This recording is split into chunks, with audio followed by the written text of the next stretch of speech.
This is Pear Shaped in Dystopia. On a Wednesday night at 8:30, once a month. Yes, it's Pear Shaped, and we hope you'll come to see us and don't be late. Pear Shaped is just a fiver to come in, and we hope you'll be coming back again to Pear Shaped in Dystopia. On a Wednesday night at 8:30. Jacob Rees-Mogg here. People often say to me, I don't understand the government's levelling up programme. Well, here we are. This house has been levelled up, as you can see. The house next door burnt down in a riot some years ago, so we've been levelling it up by propping it up with these steel girders.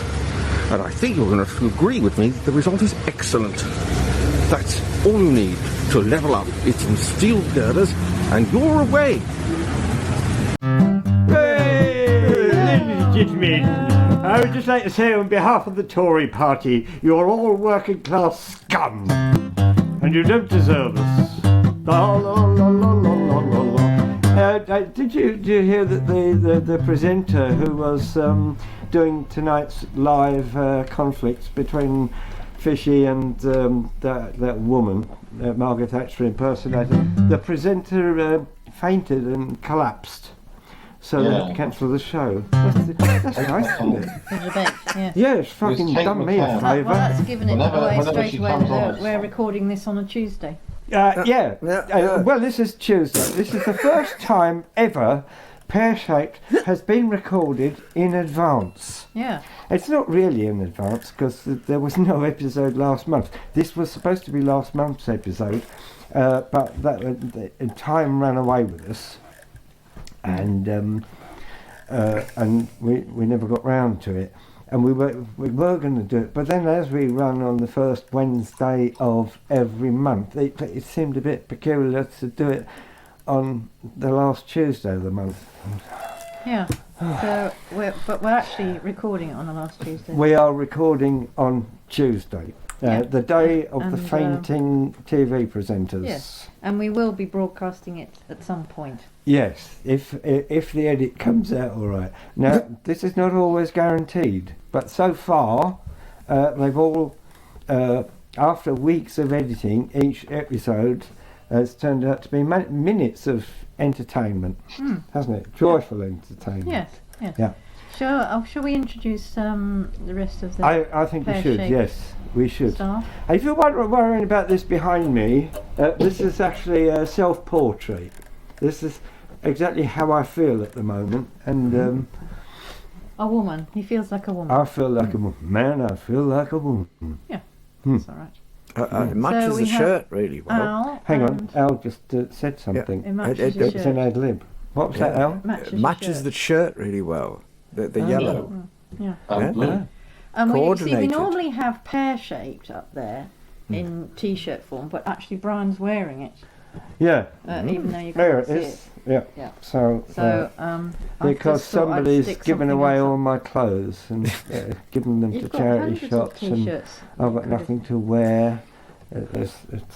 Everything is going. My records are going. My books are going. My musical instruments are going.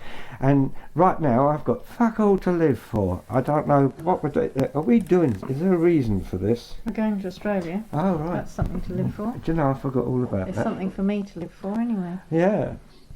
Well, I'll see you over there then. Yeah. I'm going home. I don't know what you're doing. Yeah, well, you've been 22 years you've been here, and I go, we'll go to Australia soon. So, fuck it, got to go now, haven't we? So, Al, we have Al and Anthony, which you can see written on the screen, so you probably know who they are. Now, Al Mandolino, to give him his full title, not just Al, it sounds like a... He's still fucking playing while I'm talking. Every time I say something, he's fiddling away. Because that's And his there was job. no respect there, Al. That's his job. No, but you're playing in between the gaps Yeah. There of are my any gaps with you. sentences. I just There thought I'd are. get one in, you know? Yeah. Get the first one in, you know?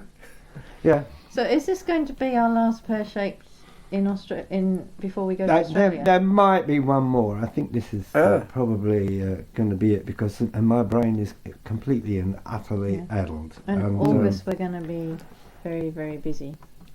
Yes. Yeah. And we probably the computers will probably be gone. The microphone will be gone. So it's going to be difficult in August. But we'll see. It is possible if this works out. All right. You never know. You see, I thought this was going to be broadcast on the first Wednesday of August. It is. Okay, so that'll be the August You were show. very quick with that, especially after I explained it 2 minutes ago. So it's going to be the August show, so we aren't going to do This is the August show, but we might do another one in August to make up for the one that we didn't do in July. Oh, God. Okay. Right. Well, this could be the grand finale, couldn't it? Yeah. Sorry? This could be the grand finale. Can you turn that up? Because I really can't hear I can Al. hear him too well. Well, I'm very happy for you, Oh. but not that I want to hear him, but not being able to hear him is a different headphones are thing. very strong. I wouldn't call it the grand finale, it's more like the end. I think that would be better. Yeah, it does sort of feel like the end. Well, it's the end of an era. Yeah, but we can still make them in Australia. Yeah. And we can work out some way of doing it. But basically, all you lot got to do is just get up at 5 o'clock in the morning, and we'll do it at 8 o'clock at night. That's all right, isn't it? That's what we had to do when we were over there. Yeah. I mean, we'll be truly global, won't we? When you're in Australia, because Cole's in LA. Yeah. We've already got Cole in LA, so So we might as well do the whole round trip, you know? Yeah. you can send us your videos if you can't do it live. But Yeah, but it is possible we can sort something out. But I don't know what it is yet because I had enough trouble just trying to sort tonight out. And finally, now you've introduced them in the wrong order, really, because Anthony is the one with the power. He is the Rishi Sunak. well, I of just pressed Pear the button Shaped. and they were both there already. Huh?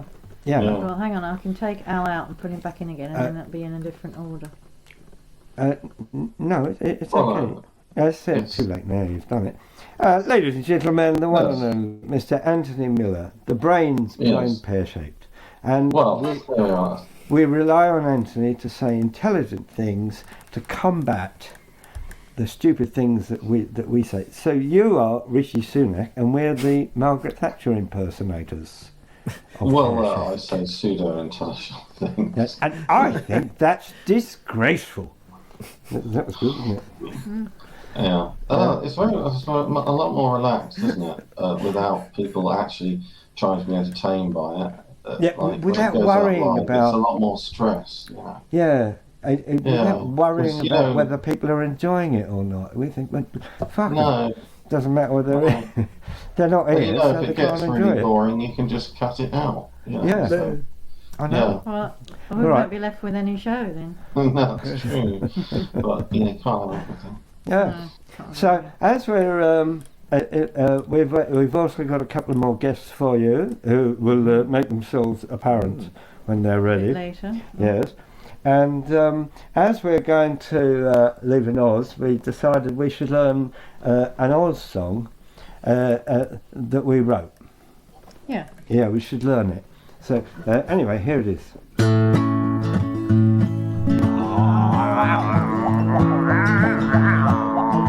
This is just so we fit in and we go.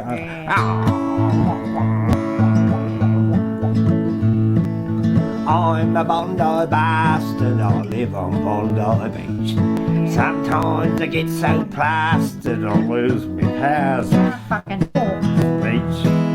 I've always been a yobbo. I wrote the flaming book.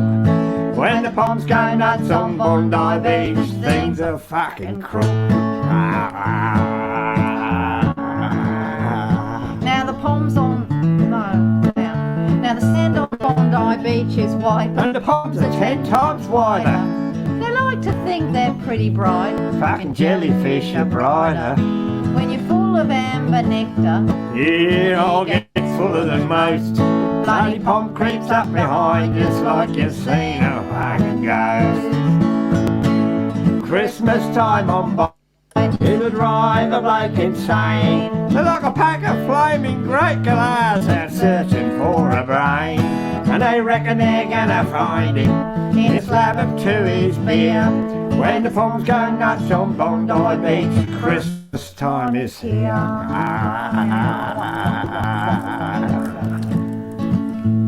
Now you've got a mate, haven't you? Your mate Stevie Owen. Now my mate Stevie Owen, Yeah. he was a good old bloke. Crikey. He couldn't pass a sleeping crocodile without fucking giving it a poke. What's the next bit? Sharks and snakes and spiders. Yeah. Steve was the man to trust. When the palms go nuts on Bondi Bet you Beach, wouldn't see his ass for dust. Not as fucking stupid as he looked. Christmas Time on Bondi, I reckon it's a bloody disgrace. All that shouting and fighting and swearing and shit ruins the tone of the It fucking lowers place. the tone in the place as well. Christmas time on Bondi, drive a bloke insane. When the palms go nuts on Bondi Beach, it's Christmas time again. When the palms go nuts on Bondi Beach, it's Christmas time again. Yeah, get another penny there, you love. One for the sharks. Now, that was that proper music, right? But now, we've got something very special for you. Very special for you. Oh, you're not introducing. You just sort of saw. I'm not going to say anything. Right. I've just said it's very special. Okay, Yeah. here it goes. Yeah. If you hate him, you'll love what I say. Can't put it off any longer.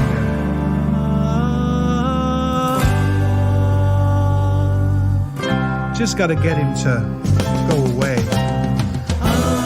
Bye bye, Boris, Boris, goodbye. Bye bye, Boris, no one will cry. You're a liar, a cheat and bully. Wish I could turn back the clock and set us free. I wish it could be. Having parted, you tried to spin it. Race the truth, you could never win it. Hear our plea to set us free. So bye bye, Boris, Boris, goodbye. Bye bye, Boris, no one will cry. You only got there 'cause you lied on Brexit. We left the EU, now it's you should exit. Gee, how good it could be for me. I wanna tell you that you just can't linger. Wave you goodbye with our middle finger. Hear our plea to set us free. So bye bye, Boris, Boris, goodbye. Bye bye, Boris, no one will cry.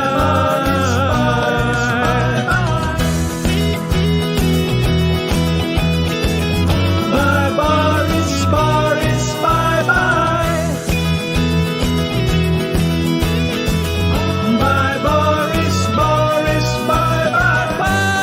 Boris, goodbye. Boris, bye bye. Boris,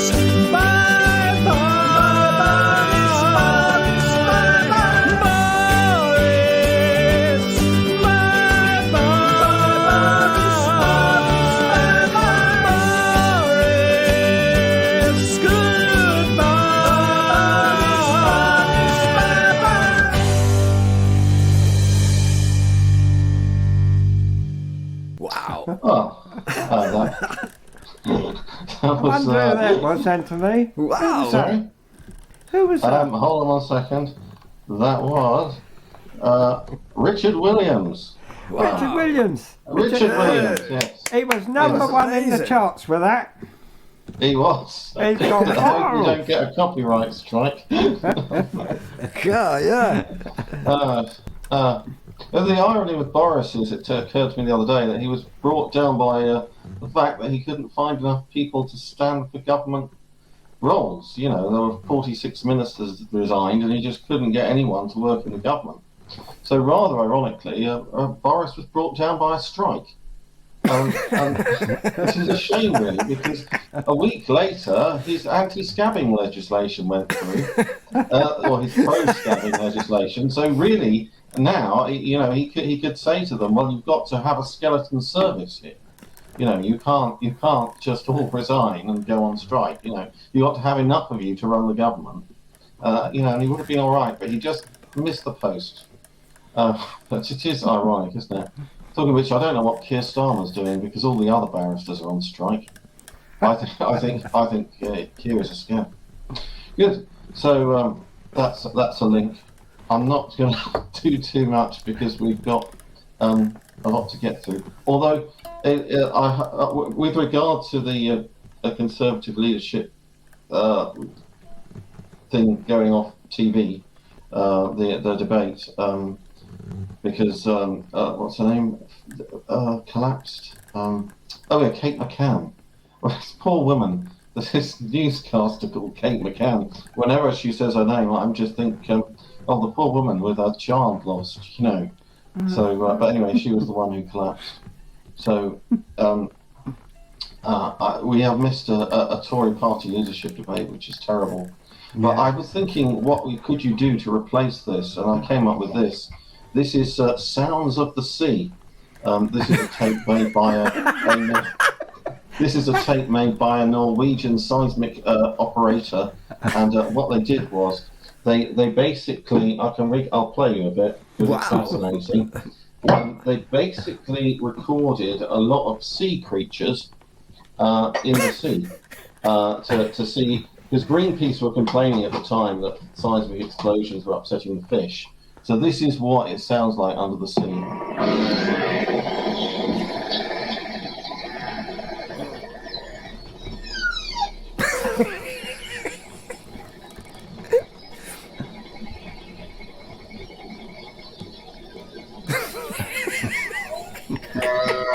That's a sea lion. Yeah. So there you are. I can see that's much more intelligent. Definitely makes more sense than Liz Truss, yeah. Yeah, I see what you did there. Yeah. If you turn it over, you can hear the same animals being annoyed by a lot of bangs. So there they are. They're already upset because they've just had a load of explosions go off next to them. Because that's how seismic works. Anyway, that's a little bit of geology for you and oceanography. So I think we've done enough waffle to introduce the next act, who according to my list is Mr. Paul Hardy. Ladies and gentlemen, for your entertainment, ex-hobo Jones and the Junkyard Dogs, Mr. Paul Hardy is going to recite a poem called Festival Bastards. Bastard, singular. I am the festival bastard, dancing with my rucksack. You're getting bashed with. Bands on, tents full. I want to get down the front. I'll push you out the way because I'm a considerably ill-mannered twat. Big novelty hat so you can't see. Festival bastard. Hey, that's me. Don't listen to what you paid for. Listen to me. I'm the festival bastard. I don't give a toss. If you're camping next to me, then it's your loss because I'll ruin your weekend without any warning. Playing my drums at 3 in the morning. And my answer to the anger that you're trying to vent, chill out. It's a festival. I'm only pissing on your tent. I'm the festival bastard. I'm really thick-skinned, sitting next to you at breakfast, passing wind. In the kids' field, I'm the uncouth clown, passed out asleep with my trousers down. I've no consideration for any of you. I'm the festival bastard. What are you gonna do? On Monday morning, when we've all gone home, festival bastards left here alone. This sacred site's got a brand new bequeath, because festival bastards buried beneath. Hey! We have an audience. Lovely. Lovely. British Gas shares, they come out in November. If you see Sid, tell him. What's up? You know these British Gas shares, they're really easy to do. Give him a ring. If you see Sid, tell him. Couldn't be easier to apply for a share. Big Dog here. I know I sold you British Gas shares in the 80s, but unfortunately, we've decided that unfortunately, I've had a party, so we have to, impose a windfall tax on your shares. If you see Sid, tell him. Tell him. Tell Sid. Tell Sid. Tell Sid. He's Sid very is. interested in this. I remember Sid. They've got a new one now on LBC. Tell Cell. I don't know what the fuck that is. It's something to do with if you've been robbed online. Something to do with that. Tell Cell. And they try and get your money back, and they give you a third of it.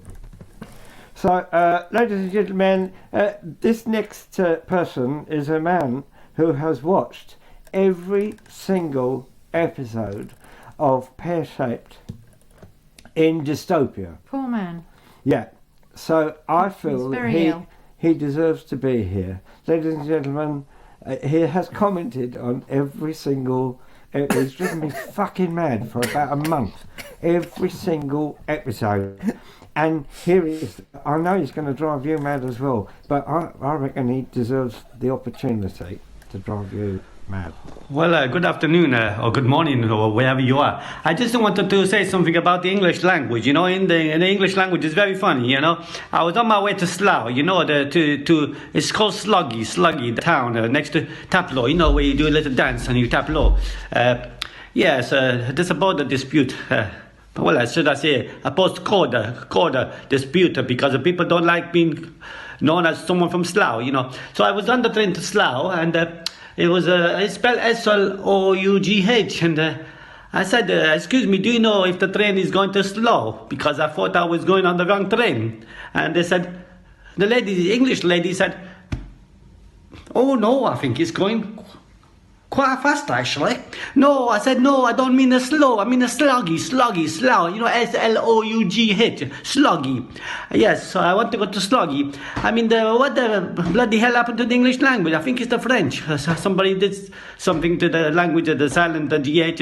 And I think it was better before Thomas Dickens' time because you could spell however you want. But now, once a dictionary, the dictionary came out, everyone became dickless. I mean, dyslexic. Dyslexic? Yes, dyslexic. So one of my friends said, I'm a dick, so let's lick. No, dyslexic, that's it. I'm not sure how to say it. It's an American term, you know. The Americans always fuck up at the English language too, you know. So many bloody Frenchies over there.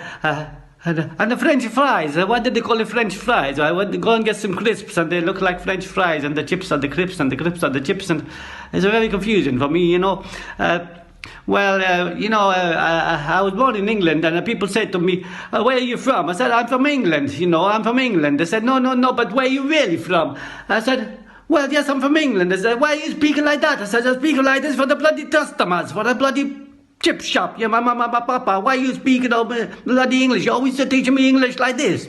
For the bloody customers, always the customers, mamma mia, holy ravioli, mamma mia, Santa Maria, una bella giata. The sun is out today. Yeah, can you believe I'm in London?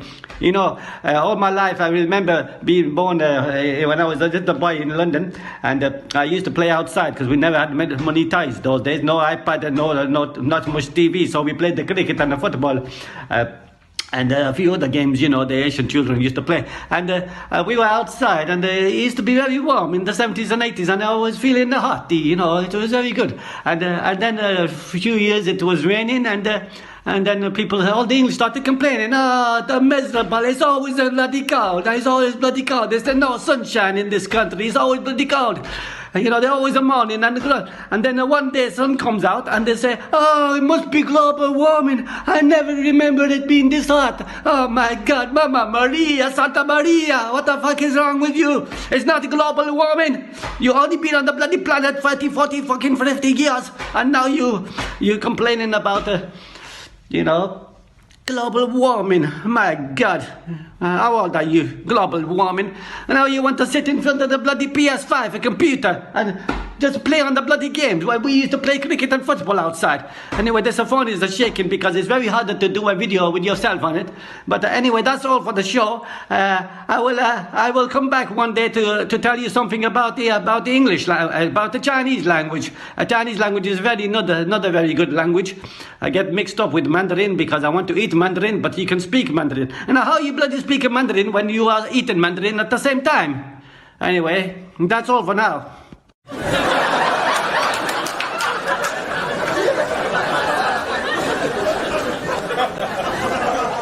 That was Habib Rahman. That was Habib Rahman. Yes, with his Mandarin or lack of Mandarins or whatever.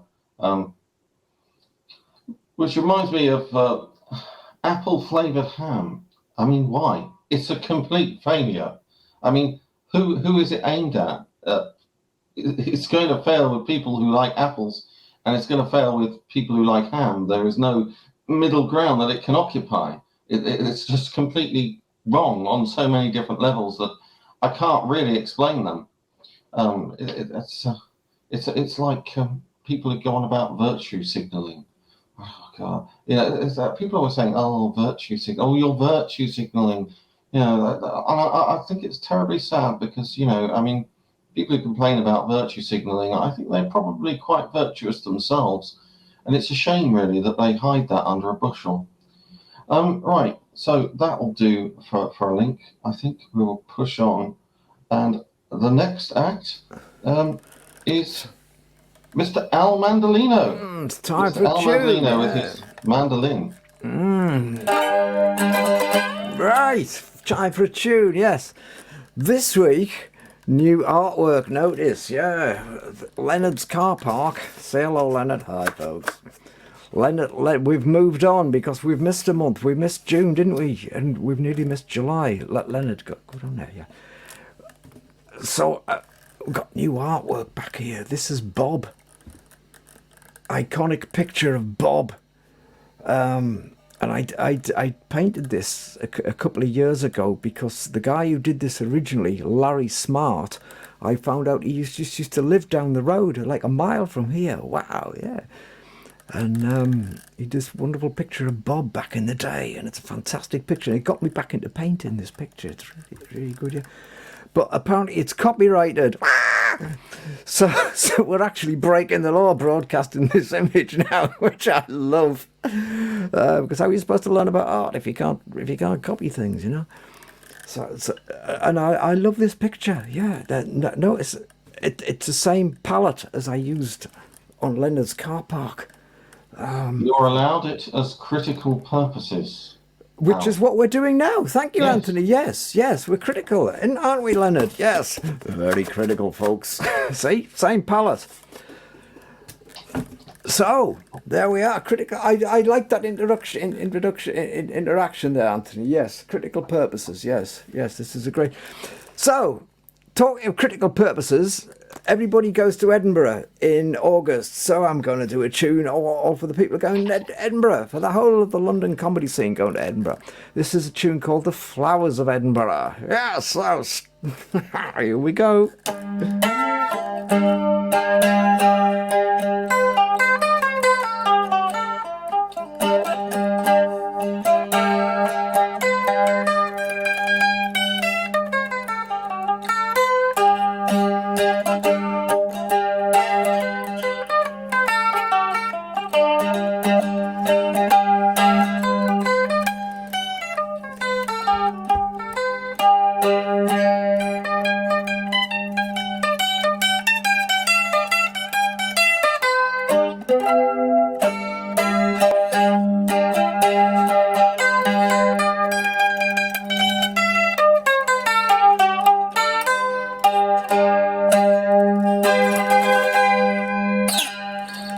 The Flowers of Edinburgh on a mandolin I made myself 20 years ago. How about that?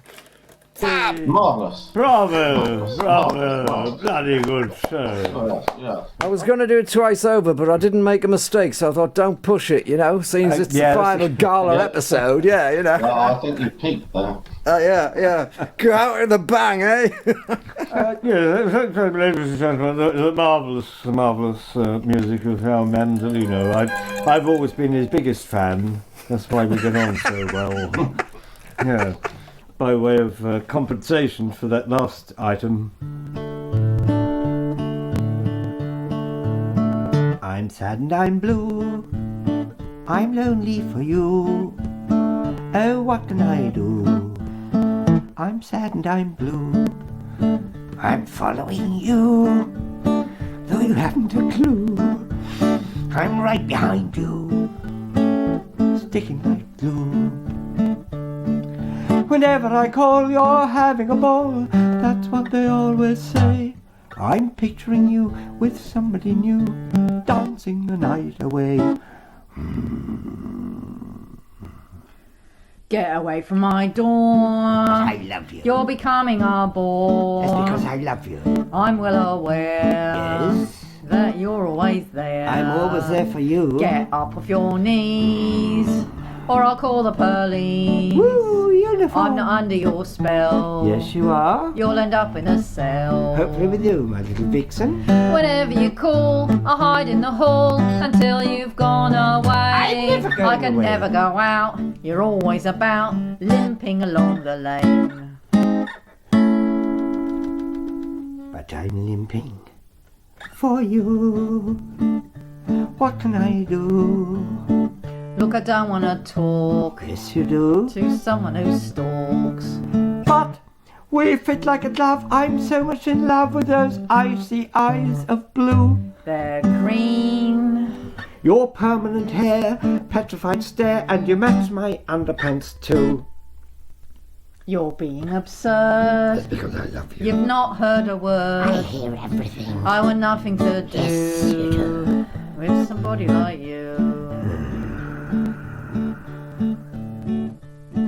You're just 32, I'm older than you. You look like an old antique. What's a decade or three between you and me? And I think you'll start to leak. But I'm leaking for you. What can I do? Well, I really don't know. Why don't you just go? I'm hardly a dish, but I'm frightfully rich. Not that money could change your mind. Ching ching. Well, I could countenance you for a diamond or two. An iPad would be divine. It's a perfect match. You're quite a good catch. She's attracted to me. Though he's 93. 92. Oh. She's marrying me. Suits me to a T. He's loaded, it's great. And now, ladies and gentlemen, the one and only Mr. Robert White. Okay, so I asked what people wanted me to do, and they said that I should do a tutorial for one of my songs. Now, this is the song Don't Be a Twat, or if you're a little kid, shut up Pooh-Face, because Pooh-Face is a slightly more polite version of saying the T word. Basically, what you do with someone who's slightly annoying you, not genuine, but sort of slightly annoying you in a friendly way, you take something which you want to talk to them about, then you play some subtle music, as if you're going to talk to them seriously, and then you shout, don't be a twat, or shut up Pooh-Face. Like this.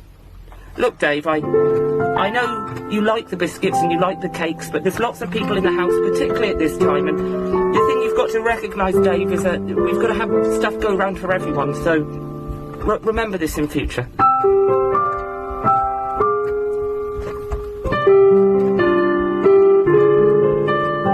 Don't be a twat! You, for tomorrow, tell me what you want me to do. Robert White there, asking us what we want him to do. Yes, to which there is no answer, or no diplomatic answer. I don't know, really. I'm just waffling. It's one of those mysteries like glamping. I don't know who invented glamping, but they can get lost. Glamping, I mean, come on. Glamping, like you want £600 for your holiday home for a week. Well, I want some bricks because that's, I'm going to £600. No bricks, fucking bricks. That's all you need. Good. So that's a rant. I think, yes. I mean, but what a stupid thing to invest money in.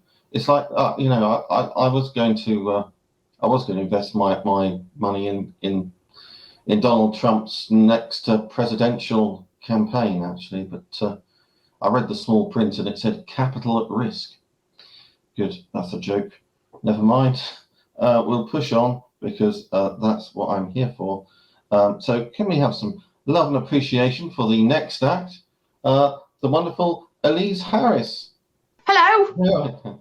Have I on? What's going on? I don't know anymore. I'm completely lost. Do you like my haircut? Can't really see it with that. Look, I did it in the middle of the night myself. I was really bored from doom scrolling and not doing anything and not going out of the house for about 3 years now. It's only been 2 years since the pandemic. I just didn't go out of the house before that, really. But I found out afterwards, I was looking, when I was doom scrolling, that I look exactly like the 1940s, the 1840s famous composer Liszt, Franz Liszt, who was very famous, Listomania, everything like that. And Liszt is probably what I was when I did this cut in the middle of the night with the kitchen scissors. But it's all right. It's growing on me, not very fast. It's not growing on me very fast. But I'm not doing anything much. I'm just sort of fretting and pacing. Very much like if anybody visited Bristol Zoo many years ago, I did when I was a child, and I very much remember there being a mad polar bear that it had about that much space, which is what I've got here, and it would just pace back and forth. I've got a picture of myself as a very grumpy baby like this, just in front of it. I wasn't very impressed by it, but I haven't really changed. My face hasn't changed since then. I still look a little bit like a grumpy baby, which means that Franz Liszt probably looked like a grumpy baby, or that I'm not sure whether he did. He must have looked like a grumpy baby if he looks like me. I don't know what's happening, really. I had a set list, but it turns out it's my mum's shopping list, so I'm a bit lost here. It's all... Really, there's not much going on in my life right now. I've taken to ordering mystery food boxes. I've slightly gone off food. It's not supposed to be gone off. It's best before, which best before means you can keep eating it for years. I opened something this morning. I have the mystery box. I have had it for a while. It was croissant. I don't eat croissant anyway because I am gluten-free. They are not gluten-free croissant, but I thought I'd have one anyway. And I was eating it, and I suddenly realised that it was completely rotten all the way through, which is very much the state of my soul at the moment. If you have a soul, I don't know whether I do have a soul. I'm very much doubting it, but I'm very excited because there's all amazing stuff. Like I found there's snails in aspic and caviar with a goat's cheese topping, and I look it up online and it's like that costs £150 really, but it's 10 years out of date. But I get very excited about that. I don't eat it, obviously, not like the croissant. I might eat it, but I've just sort of stacked them up in the corner of my room. Where am I? I don't know where I am. Where am I? I don't know anymore. This sofa, I'm starting to sort of stick to this sofa, especially last week when it was very hot and I was just like this on this sofa, and obviously wearing less. Not obviously, and I just stuck to this sofa. I'm turning into this sofa. I really think I am. But I did this week. I thought I've got to do something. What can I do? I discovered TikTok. Discovered in a way that Christopher Columbus discovered America, which is basically stumbling around in the Atlantic until you hit an island and going there and getting very, very annoying to the people that live there already, but already know about it and have done for many millions of years and lots of time, and so I've stumbled onto TikTok, very much like America was stumbled onto. He didn't even get to America. It was nowhere near America. And I'm nowhere near the centre of TikTok. And everyone just wants me to go away again, very much like they did to Christopher Columbus. He should have just stayed away. That's probably what I should do with TikTok, really. But where am I? I don't know. I'm just going to look on this list of things that I was talking about. What was I talking about? I don't know. I've just burnt my bridges. That's the trouble. I have to make it big on TikTok and be the most famous person on TikTok ever because I've got nothing left at the moment. Nothing left at all. It's all gone horribly, hideously, terribly wrong. It's just I used to have material. My material was mostly about getting bitten by rats and Johnny Depp. Not bitten by Johnny Depp. That was anyway. It's very inappropriate and grim now, which is the title of my Edinburgh show. I'm only joking because I'm not going to Edinburgh. Obviously, I'm staying here. I am doing a show. It's not in Edinburgh. It's going to be here on my sofa. I'm not going to go anywhere at all. I'm going to do a sofa show, a show from my sofa, and I will stick to my sofa. I will turn into my sofa, and my parents are pacing around outside. I was looking after them for 2 weeks because they got ill. So yeah, I came home for a bit of a break, and that's all that I'm clearly spiraling out of control here. I've got a guitar. I can't play the guitar, but there you go. That's the end of that. I think I should probably end it there. End everything there and just slink away. And yeah, I shouldn't have done this live, really, should I? Anyway, hello. Thank you. Yeah. Ladies and gentlemen, the one and only Elise Harris, who's just as fucking stressed out as we are. Brilliant, Elise. That was right. I do you know, you've cheered me up. I thought it was just me. La la la la la la la. And now, ladies and gentlemen, our favourite double act, the one and only, the two and only. Do you like that? Two and only. Yeah. The one and only, two and only, Pattern Math. Hi, Sean. Catherine, hello, and lay upon my big breast, be. Bit of Bob Dylan there. Welcome to 2 minutes of Pat and Math. Catherine, what all the... Yeah, go on. Stop interrupting me. So, today, what I'm asking is, what do you think Trump's next job's going to be? Interesting. Hopefully, and I say this with all sincerity, something in showbiz. Yeah. I'd like to see him do Family Fortunes. Yeah. Yeah, something like that. Or, we were just talking just now, I know, if they were to bring back One Man and His Dog, I'd like to see Trump host that, because I think he's got the knowledge and the skills. I would like to see him herding sheep around New York City. Yeah. I think that would be a fun, fresh take on it. You know, particularly current pandemic as well. Yeah, such a strong image. Little dog in his mask. Yeah. And weapons. Yeah. Yeah. What have you got any other thoughts? I mean, that's just me spilling. I think his next job could be in cyber. You know, he just doesn't know it yet. I think, you know, I like the showbiz avenue. I like to think, you know, that he would be on Dancing with the Stars. Oh, right. Yeah. You know, fill in the Anne Widdecombe slot. Yeah. As a celebrity or as the dancer? As a celebrity. I think people will still kind of know who he is by then. You know, by the next series coming out. Just about. Yeah. Like, it'll be a B-lister. Yeah. Maybe we should just have let him keep that building. Maybe. It might have been easier. Pattern Math, yes, the wonderful Pattern Math. I just realised that that Math has my mum's fireplace, or fire. I think that was a very popular fire in the 1980s, that one. As they go, you know. Well, it's that time in the evening when Cole Parker tries to outdo us with his drugs, but I've managed to get from Ava's mum a proper rolled Cuban cigar smuggled back from Barbados this week. Which I would like, but I've left the cigar cutter in the other room, so I'll have to have these smaller ones. Well, yes, while I was making this, that we can all enjoy the witticisms of Mr. Cole Parker.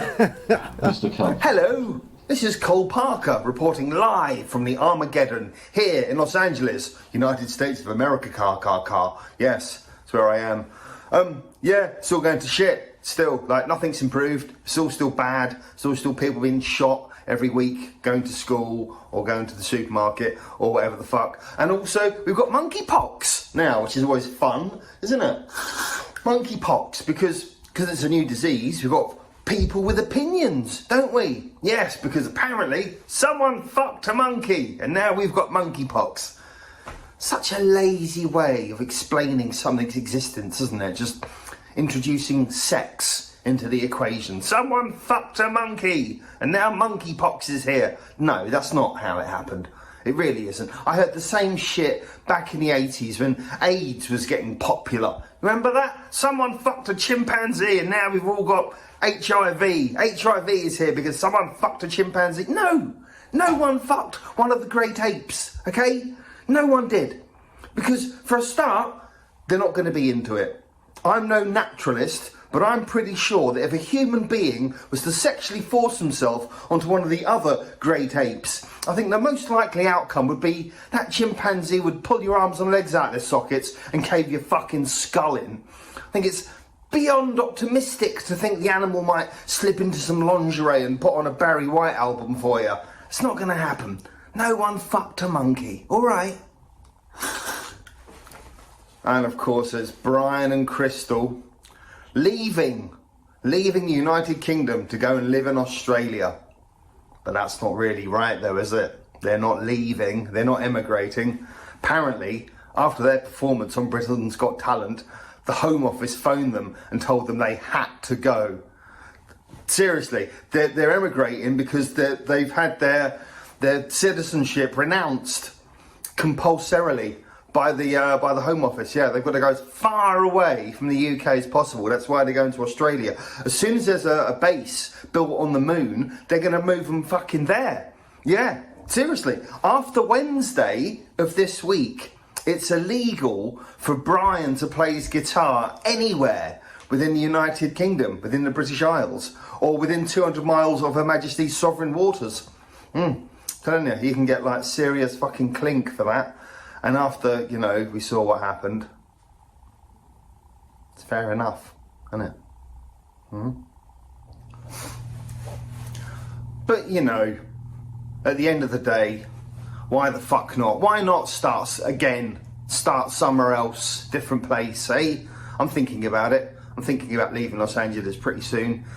I'm just getting older. I'm getting aged out. Everyone's young and beautiful here, and I'm getting to the age now. I had a hair coming out of my nostril the other day, and I managed to get the end of it, and I pulled it, and the thing came out, and it was about 4 inches long. It was huge, which means it must have started in my brain, which means I'm getting a hairy brain. Seriously, my forehead's getting massive, and my ear hairs are getting really long. I can probably comb over my ear hair pretty soon. That's where I'm going to be. Everything's just going to shit now. Libido's gone. I'm not even in like for example, like strippers. I was never a massive fan of strippers, even though my daughter's mum was one. She's not anymore. She works in a care home for seniors now. I don't know how much she gets paid for a dance in there. They probably just drop some Werther's Original down her thong. I'm not sure, but that's not the point. I've completely gone off strippers. Like, the whole idea of it just repulses me. I mean, I'm not sure if it's something to do with the fact that my daughter's got into the business. That'll put you off, won't it? If one of your kids becomes a stripper, that'll put you off going to strip clubs, especially when you're sitting there and she comes over and asks you for a fucking pocket money. It's not a good look. That's all I'm saying. It's, try and avoid that if you can. I phoned my daughter the other day, but she couldn't talk to me. She was busy, apparently. Can't talk now, Dad. I'm eating Five Guys in the bath. Are you doing porn now? I needn't have worried. Turns out Five Guys, it's a burger joint. Phew! Everyone's telling me I need to go more meat-free these days. So when I was last in Burger King, I said, excuse me, can you make me an Impossible Burger, please? The guy said, sure. I said, well, it can't be that fucking difficult then, can it? As somebody who considers themselves to be pretty effective at recognising evil when I'm looking at it, I therefore honestly couldn't give a soft shite which of the desperate, charismatically redundant, politically talentless Tory twats replaced Boris Johnson. However, as a comedian, I'm quite heavily into social vandalism. So personally, I would like to see Rishi Sunak take the poison chalice and win this Conservative Party leadership contest. Not because I think he'll be any good. No, of course not. Sunak has already proved himself to be just as evil and as incompetent as any French bench Tory. No, I want Rishi to win it purely because I know for a while he will be the de facto Prime Minister, and I know this will drive a large portion of anti-immigration Brexit voters fucking nuts to be ruled by a brown billionaire with an Indian name. That's beautiful. About time as well, because I'm pretty sure that this is the polar opposite of what Nigel Farage said would happen if we left Europe. I really hope Rishi Sunak comes out the closet or decides to get lady parts or makes Hindu compulsory in state schools. That'd be friggin' hilarious. I'd laugh like a fucking insane toddler on a batch of really strong LSD. Oh my God, Rishi Sunak, a committed right-wing capitalist and a practicing Hindu. That's amazing. That's like being a Hare Krishna soccer hooligan. One established tenet of Hinduism is that reincarnation is an accepted belief. So a man who believes that death is merely a transformation is hardly likely to protect the National Health Service. To save money, NHS patients could simply die in the Tory cuts and then claim their government benefits in the next life. They could sell it to the proles with a snappy policy title, the Die Now Pay Later scheme, or they could paint it on a bus and drive it all over the country. In fact, that's not a bad reason just to cut all state pensions altogether. Just tell people they can claim their money when they're reborn. You know, upon production of valid proof of past life, of course. So yeah, that's why Brian and Krysstal are going to Australia. They are actually the last people in British judicial history to be sentenced to transportation. That's what they've been said. It's not. This isn't them going over there for like immigration, for like to retire. It's been fucking Britain's got talent, mate. You saw what happened, right? Yeah. Just goes to show. You know, if you're going to go on TV, don't do that. Jesus. Until who knows fucking when. This is Cole Parker reporting live from the Armageddon. If you make it, if you survive, I'll meet you what? I'm thinking either Iceland or British Antarctica. Probably be the safest places, right? I'll see you there. This is Cole Parker saying, bye, good luck, try not to die. Hello, this is Alexander Meerkat. I am at home office in Croydon.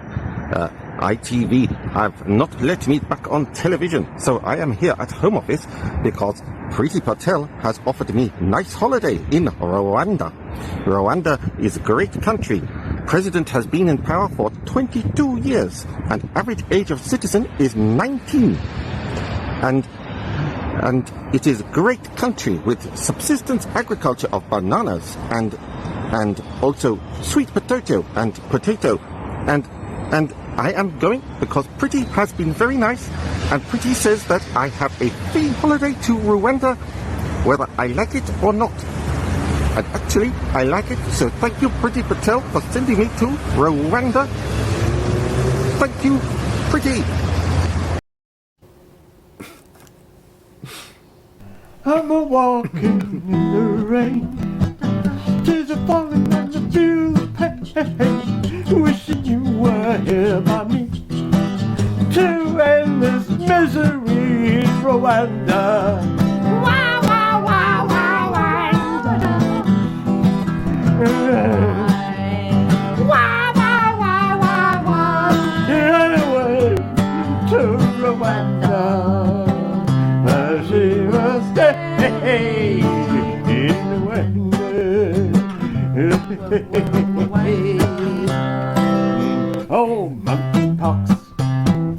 monkeypox.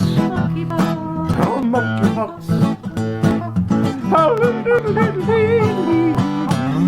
There's no pox like monkeypox. There's no pox. I know everything about it is so bubbly. It's appealing. And it's lovely. Fucking hell. Yeah, that was good, wasn't it? That was it. Ladies and gentlemen, you have been witness to what could be the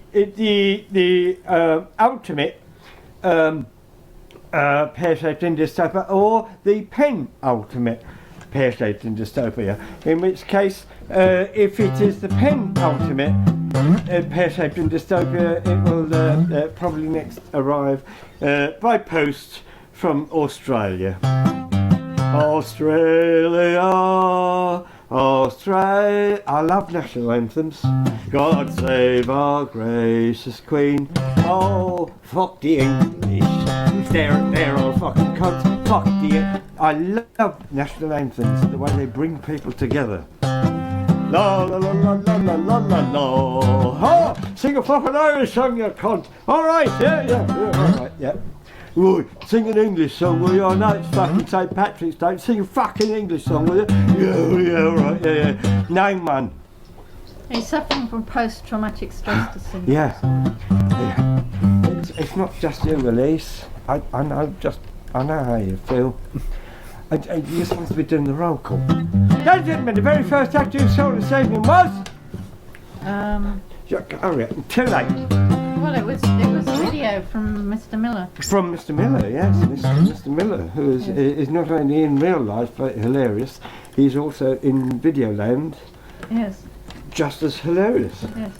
And there he is. Yeah, and here he is, ladies and gentlemen, the one and only Mr. Miller, without whom Pear Shaped would not be Pear Shaped. Oh, do you know how the name of Pear Shaped came about? You needed a name after the oval. Say that again. You needed a name after the oval, so you said it was a smaller it room. was suggested by Noel James, so 20 years ago, or whatever it was. Noel came to the headline at the Oval Comedy Club, and he stopped and he said, I think you got the name wrong for this place. The Oval Comedy Club, it should be called Pear Shaped. So that's where the idea came from. And I mean, a Welsh bloke coming up with a joke, fucking hell, that don't happen very often, does it? Hey? La la la la la la la. So that, ladies and gentlemen, that was Mr. Miller, who was levelling up at that particular point. Yes. And he was followed by Richard Williams. Richard Williams, ladies and gentlemen. Richard Williams, who we met on a gig a little while ago, didn't we, Richard? Yes, we did. We met you on a gig, and he said, you stand back, he said, I've gone viral. Yeah. And he said, I've gone viral. And it was a good gig, wasn't it? Because I was wounded after Britain's Got Fucking Talented Cunts that I was so aggressive that the gig was fantastic. It was really everybody laughed. Funny. Yeah, it was like, fucking, you can't do that on Britain's Got Fucking Cunting Talent, can you? So it's sort of, it was one of Simon's favourites. Oh, what a bunch of cunts. So I was in a rage, and then we had another gig the same weekend, and that was just as wonderful. And then the following weekend we had a gig at this fucking car festival. Car festival, where they were so impressed that we'd been on telly that they never got any of the jokes. No. We were headlining this fucking thing, and they didn't get the jokes at all. They were all going, oh, I fucking saw him, I saw him on Britain's Got Talent, he's the funny one. And they were all going like that, weren't they? Yeah. See, most of our gigs, the audience don't actually watch Britain's Got Talent. No, but this and we don't watch it either. No. It's fucking rubbish. It's I don't know anybody watch. I won't watch anything where everybody cries at the end. But this particular gig, they were mostly people who were fans of Britain's Got Talent. Yeah. So they just stared at us and took photos and wanted selfies, but didn't actually. And while I'm doing the jokes, in the middle of the jokes, I saw them on Britain's Got Talent, did you? Yeah. Oh, I'm sorry, I missed it. Oh, fucking hell. But So- they didn't seem to mind. They just Fucking normal people, They they're were they're just cunts, aren't they? Is it Impressed that like, we've well, been on you telly. know when we ever have someone famous at Pear Shaped and there'd be like this crowd that sort of comes to see them that is sort of sat there like, well, Yeah. they're not very funny, are they? No, and everybody else is I even paid worse. my money and I really expected them to be funny on this. They didn't even do that. They just were in awe that we'd been on telly and that we were in front of them. It was quite peculiar. Is that somebody knocking to come in? You should have. Fred's come back. Oh, Fred's back. All right. Yeah, and let You me should have go done through what, the roll call and then I'll get Sorry, everybody we've got in. to do the roll call. Oh yeah, sorry. It's going to take about an hour and a half. Yeah. It's going. I've got to get everyone back. Fucking bye Boris, fuck off, goodbye. Brilliant. That was It's really it's good. I like That was it. really- You never really swore good, once, so yeah. that ruined it for me. No, I know, no. Bye I like Boris, to keep you it fat clean. blonde cunt. That would have done it. It would have got you banned from Could have been a YouTube, but it, Could have been a lot shorter. Could have been a lot shorter. yeah, I thought that, but I thought no, I'm not. I'm going to just let it go. Let it go. I thought, fuck me, this is long, and I'm looking. It's only 2 minutes 45. Yeah, I haven't watched it Yeah. since I did it. We know you're there, Cole. We're bringing you in a minute. We are, yes. When Brian Krysstal stops talking. When you stop Yeah. faffing about, get Yeah. through the roll call and bring people in fucking then. hurry up, yeah. Okay. Yeah, so, ladies and gentlemen, Richard Williams, bye Boris, and then Mr. Paul Hardy, not fucking Harris, Paul Hardy, who we met at a festival, and he's one of a band called Hobo Jones and the Junkyard Dogs. I love them because the one who plays the They're great. guitar plays it with a hammer. So it's a solid guitar, and he just hits it with a fucking hammer. That's good. And that was him that you saw there doing the thing, Festival Bastard poem. I love a bit of poetry. I like fucking poetry. How about you? All right, that was Krysstal's opinion. So that was Paul Hardy, Festival Bastard, and then Habib Rahman, right? He drove me fucking nuts every day. Every day he said, "Oh, I just watched another episode," and I go, "Oh, for fuck's sake!"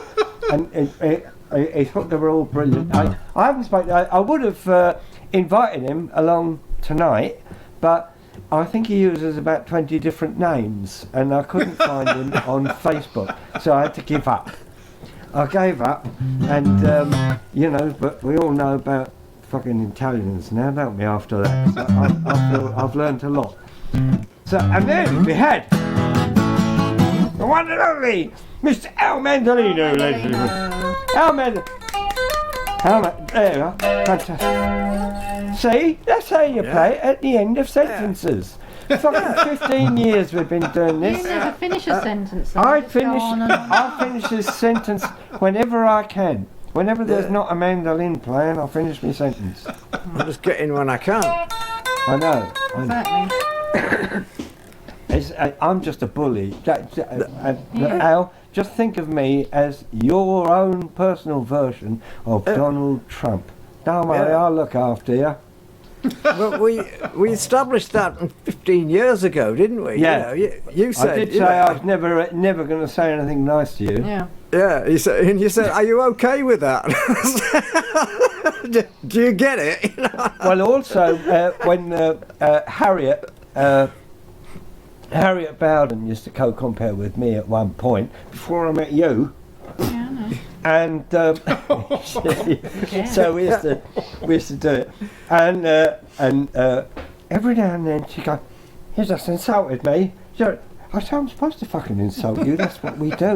Like, yeah, but you've insulted. I want to apologise. Fuck off! I'm not going to apologise. It was a joke. No, it wasn't. It wasn't funny. So, you know, fuck it. Anyway, it's what's life if you haven't got somebody to insult? Nothing. That was her opinion.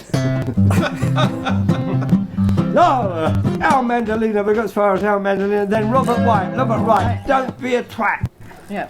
Yeah, that was good. Yeah. So Robert's been on every episode, only once tonight, normally twice, because his songs are nice and short, Richard. Oh, good. Right, next one. Yeah, 1 minute. I'll do an Australian one for you next time. Oh yeah. All right. Okay. All right, then. Send it, and we'll use it on the Australian edition of Pear Shaped in Dystopia. Something like that. And then we thought this has been a complete fucking mess. And what happened? We had the one and only Elise Harris. Give her a please. Elise. Thank you. Who's had a nervous breakdown for our benefit. Some proper stand-up. Yeah. Sitting on the couch. While stuck to a couch. Yeah. Stuck. Yeah. Couch It was down. brilliant, Elise. Thank you. Thank you. Yeah. And normally she'll record a bit and then she'll only be stuck to the couch for a couple of minutes. But she was stuck to the couch for the whole 5 minutes. It was fantastic. Brilliant stuff. Thank you, Elise. And we will so get your Australian material together. Oh, all right, yeah. All right. That was West All Country. right, that's very Australian. I'm not even from the West Country. I don't know where that came from. All right. It's all right. And then we had Pat and Matt, our favourite double act. Yeah, and they were great. I can't remember what the fuck they were on about. Can I just say something? The first thing that Pat said was about Bob Dylan. And I got Bob here, and I had no idea that he was going to be talking about Bob, and he had no idea that I was going to introduce Bob in my act. I reckon, Al, that was a miracle. I prayed. Yeah. I prayed for something like that to happen on this show, and that's the first time it's ever happened. So let's make him. Where's Fred gone? Praise the Lord. Let's make Bob a saint. Yeah. He's already a Nobel laureate, so he could be a saint. Are there any Jewish saints? Oh yeah. Do we have any Jewish saints? I don't know, but he did it before when I brought Janice in a few months ago. He mentioned Janis Joplin. Who did? Completely out of the blue. Who mentioned Janis Joplin? Pat and Math. Oh, what a pair of bastards. They're not going to be on here again. I had no idea. Janice, motherfuckers, Janice? Yeah? Yeah. Janice? Yeah. Who's Motorbike? Janice? Janis Joplin. Janis Joplin. On the motorbike. I haven't got Janice this week, no, but... All right. Right. So. That's two miracles in a row, Al. Richard, do you know what happened to Fred? He's disappeared. I was just about to bring him in, and he's gone. He's gone. Fuck this. I've had enough of this. I have no idea. Yeah. So, ladies and gentlemen, the man we've been waiting for all evening, in his case probably all morning, who has been auditioning probably for a major part in a major film in a major part of LA, the one and only Cole Parker, ladies and gentlemen. Cole Parker! Cole Parker! Cole Parker! Hello! Hello! Hello, Cole! Hello! Hello. Yeah, sorry, I lost some energy while I was waiting. That was such a long roll call. Of all the roll calls I've ever heard, that's one of the longest. It's always. It's not over yet. Fucking hell, really? There's more. Yeah. But we've lost Fred. What's left? What could there be possibly left to do now? Oh, there was Robert Fred. White. We do him. All right, yeah. Robert White. We've done Robert White. There was there's Holiday in Rwanda. Yeah, there's no more. There's Holiday in Rwanda. There's a couple of Anthony Miller things that we never got round to doing. Hell. Too fucking long. One of them's about nearly 3 minutes. Well, we got them. Jesus. Forget it. I was bored that day. Well, you passed it on to us, did you? I'm going to go for a pee. Make it shit, mate. Do yourself a favour. Probably officially the end of the roll call. Apart from there's something that we should mention. All right. Just fucking do it. Excuse me, can you put that away? Put it away now. Ladies and gentlemen, this is Krysstal, my glamorous assistant. Obviously, she's let herself go a bit. Now, she used to dress up for gigs. She doesn't bother anymore now, but she still does impressions. Go on, do a giraffe. There you go. Hey! Good, isn't it? Have you got your tambourine? Yeah, I do. Yeah, get the tambourine. What now? Yeah, okay, good idea, yeah, thank you. Any vegetarians in here? You won't like this.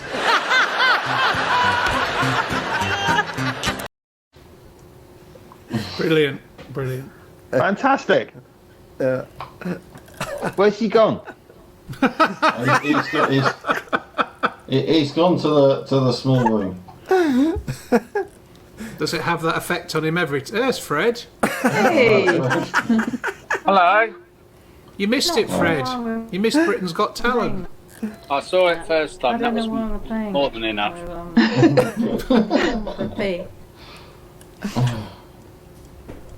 He's back now. Yeah. You should have shaved more of it, Brian. That's really good. So I'm bringing Fred in. All right. There's Fred. I'm in. Yeah. Hello, Fred. Hello, I've got nothing. It's much better with the light behind you. Was it? Huh? Well, I tried. Alright. Okay, we all Well, that's a good idea. Put some more lights on behind you. You'll look fantastic.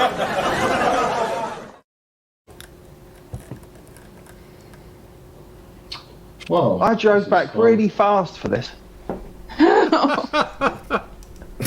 Did you? Like, really put my foot down. I know. I thought I was I'll doing be something back good. in a minute. Okay. Thanks. Years out. It's all gone to shit. What's going on? I think it's because Fred has come on his fucking room. Ball of string. Exactly how it should be. This is the gig. This is how it works. This is the format. Yeah, we can see you. Anthony probably won't even come back. That's Anthony just how he leaves the party. He's disappeared. He'll be swinging past the camera when he comes back like that. What's Al doing? What are you doing now? We've got Leonard out. You shouldn't call him that. We all have names.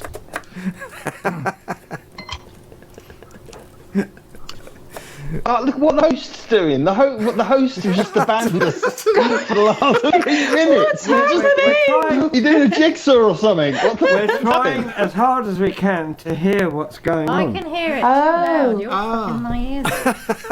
Yeah, well, I like to hear it in both ears, not one. Fred's doing the best bit he's ever done. Yeah, I like my hearing in stereo. I can hear it. I think we should all apologise to the audience member at this point. I think we should all, one at a time, sincerely deliver a heartfelt apology. Well, I can hear it in dark stereo. I don't know. Right, well, you can hear it in stereo. I can't fucking hear it. Oh, couples therapy. Now I can hear it. Can you hear it? Yeah. Good. We can hear it. This has been much more educational than I expected. Yes, that's one word, yeah. Shit is another word, isn't it? More Habib, that's what we need. He was the pro. No. Oh no. Stop, Leonard's getting hugged. Still Krysstal and Brian are still... Oh, hello. Anthony. Anthony! Back on his side. Yes.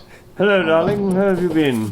I've just been to get a drink because it's too... Because you need one, yeah. Quite. Yeah, I know. Look at you, you're growing your hair, you fucking hippie. Look at you. Don't have it that long, do you? No, it's it just grows. Look That's at it. what it does. Yeah. You're like Rapunzel. I bet you wouldn't mind hanging off that. No. Wouldn't mind rescuing that. Oh. It starts looking This like is little where Ava ears, says it's so gone it to looks its like you've Mickey got Mouse those little- stage. Yeah, And I should go and get it. Cut. Oh, and it comes out as jigsaw. There's been so many negative stories about Disneyland and Disney World recently. Like literally every time I read a story, there's nothing positive.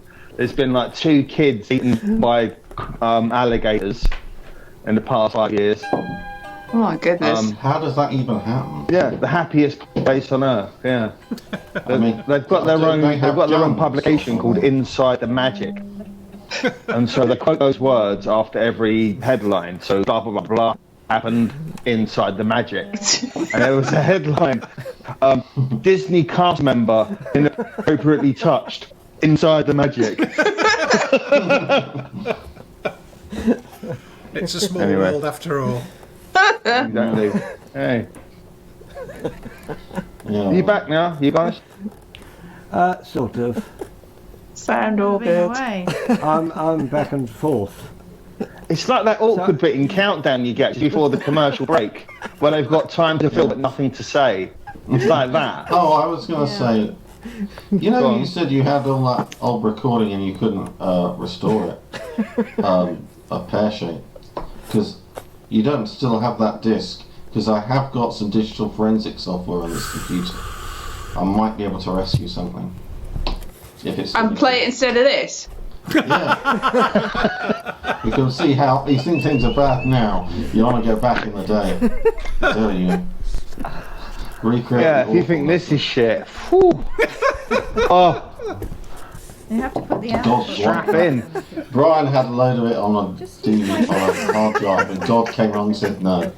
You know, it's like all those things they burnt in the BBC archives, you know, they really burnt because they no, we didn't lose it, we were just ashamed of it, okay? So, you know, TV comedy from 1965, fuck off. No, we don't want to remember that. You know, all the racist stuff from Till Death Do Us Part. Let's conveniently get that lost, okay? Tape over that. That was right, wasn't it? Oh, the good old Was it days. Love thy 2 neighbour. seasons of not only but also Peter Cook and Dudley Moore? They taped over because it was cheaper than buying tape. And he actually wrote to the BBC and said, I'll buy it off you and store it, and they still destroyed it. Wow. They wrote to him and said, we're going to destroy your programmes.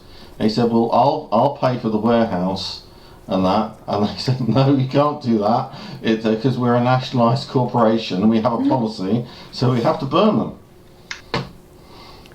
Or destroy So we them. have or to wipe over burn them. Well, I think they taped over them. Take over them. You know that Bob Monkhouse used to keep collections of videos when you were allowed to, well, technically not allowed. You weren't allowed to copy TV programs, and they wanted to prosecute him for stealing BBC property. Yeah. Did they find all the lost Doctor Who's in Idi Amin's basement or attic or something? That's where they were. Really? The best one I remember is, well, this is a true physics story. There was, when the first transmitter was put up for TV next to Alexandra Palace, the man who lived next to it was a science teacher, and he realised there were so many free electrons around that he could put a big metal sheet in his roof and an earth wire in the earth, and he could use the spare electrons to power his home. So he ran his electrical appliances off. He ran his electrical appliances off the BBC TV free electrons, and of course this created a power drain. And eventually there was a test case, and the BBC sued him for stealing their electrons. I'm surprised he didn't die of cancer. Yeah, well, we probably. Well, there are meant to be cancer dangers of living next to a big transmitter or living under those pylon wires. Yeah. There's loads of those in Bushy near Watford. There's like, but actually in people's gardens, like where there's sort of gardens overlap, like one might get like part of the leg in one, where then they have to sort of like put an enclosure around it. But you look up, you do think to yourself, that's quite a lot of cancer, considering, you know. But you don't see them anymore, those big pylons. You used to see because they used to be in all the TV about don't put a fishing rod up your pylons, but don't see them anymore. That's they used to do those ads of like a little kid getting a frisbee and getting electrocuted. Yeah. That's right. Johnny went fishing with the pylon. Yeah. That was the cat. Charlie, yeah. Charlie, that's it. They were always quite terrifying, though, weren't they? There was like a point to them where they were actually genuinely scary if you were little. You know. There was one that was directed by the guy that did the Long Good Friday called Apaches, where it had every single little child was getting killed in some sort of farm accident. Wow. And by the end of it, they were all and there was a voiceover, and the voiceover turned out to be one of the dead children that was narrating a party that you thought it was a children's party, and it was a party where all the parents had got together to go, oh, we fucked up there, didn't we? They're all dead. Wow. What a concept. Imagine pitching that at meeting. Look at all these dead kids, right? It's going to be great. I just remember seeing Mum when I was little, and it was just the final phrase before they closed the commercial got me. It was, Billy doesn't need his football boots anymore.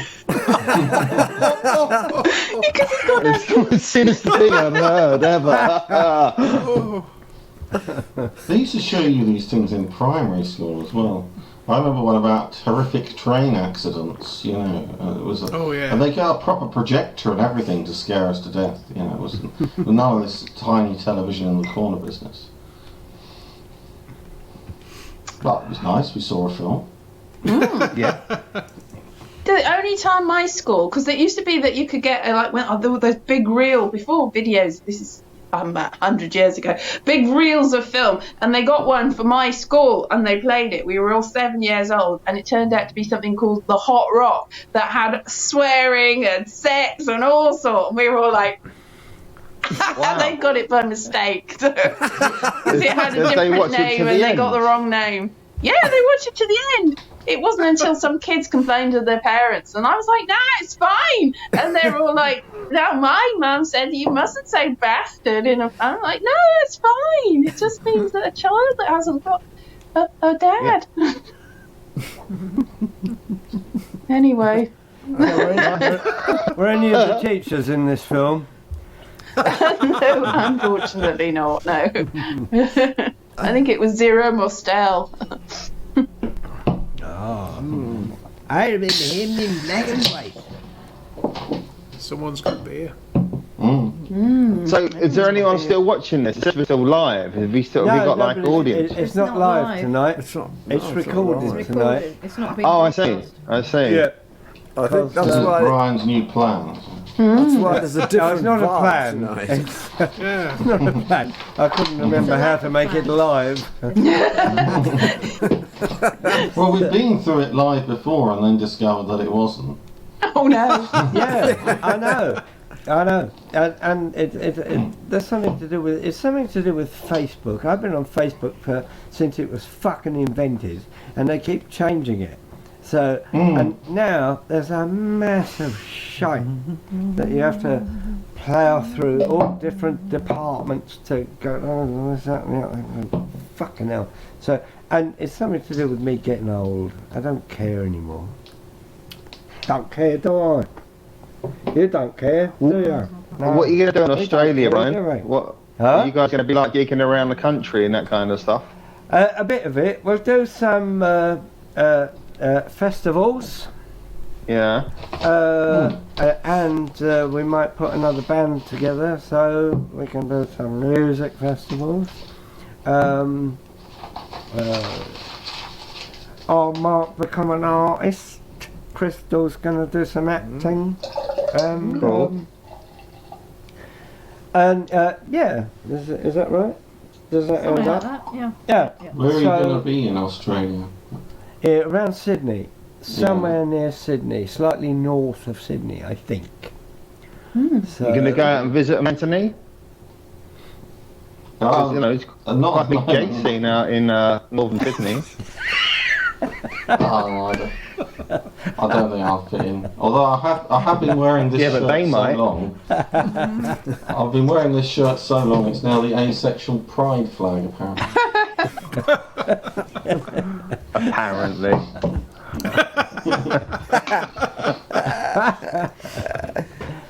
Yeah, so I'm just going to get old and gradually wither away, and Krysstal will blossom. Is that your plan? Your deterioration's actually on the list. I'm fucking tired. Bring your husk back. Yeah. There we go. You should plant him somewhere, just like a memorial. Oh. Yeah. Stick some flowers in his ears. You're going to have to wait a little bit. It could be a long time.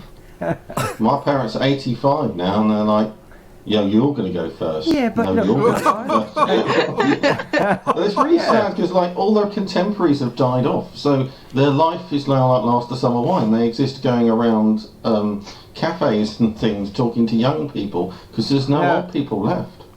Yeah. Shit. I know. It's sort of, and what a horrible future. I don't really intend to live to be Survive 85. COVID and I'm sure You I'll don't- be what? off before then. Everyone's getting really fucking morbid. Why? What's happened? Just that comedy show. It's a nice story about people living forever. It's the end of times. Well, we got to choose where we're going to live. It's either got to be on a hill so we don't drown. Yeah, but Krysstal's a bit younger than you. Like, I'm going to pop off. Krysstal, like, she could have another life afterwards. She could, like, couldn't she? Look at that. I've seen her happy for the first time. Look at that. She's got hope in her eyes for the first time.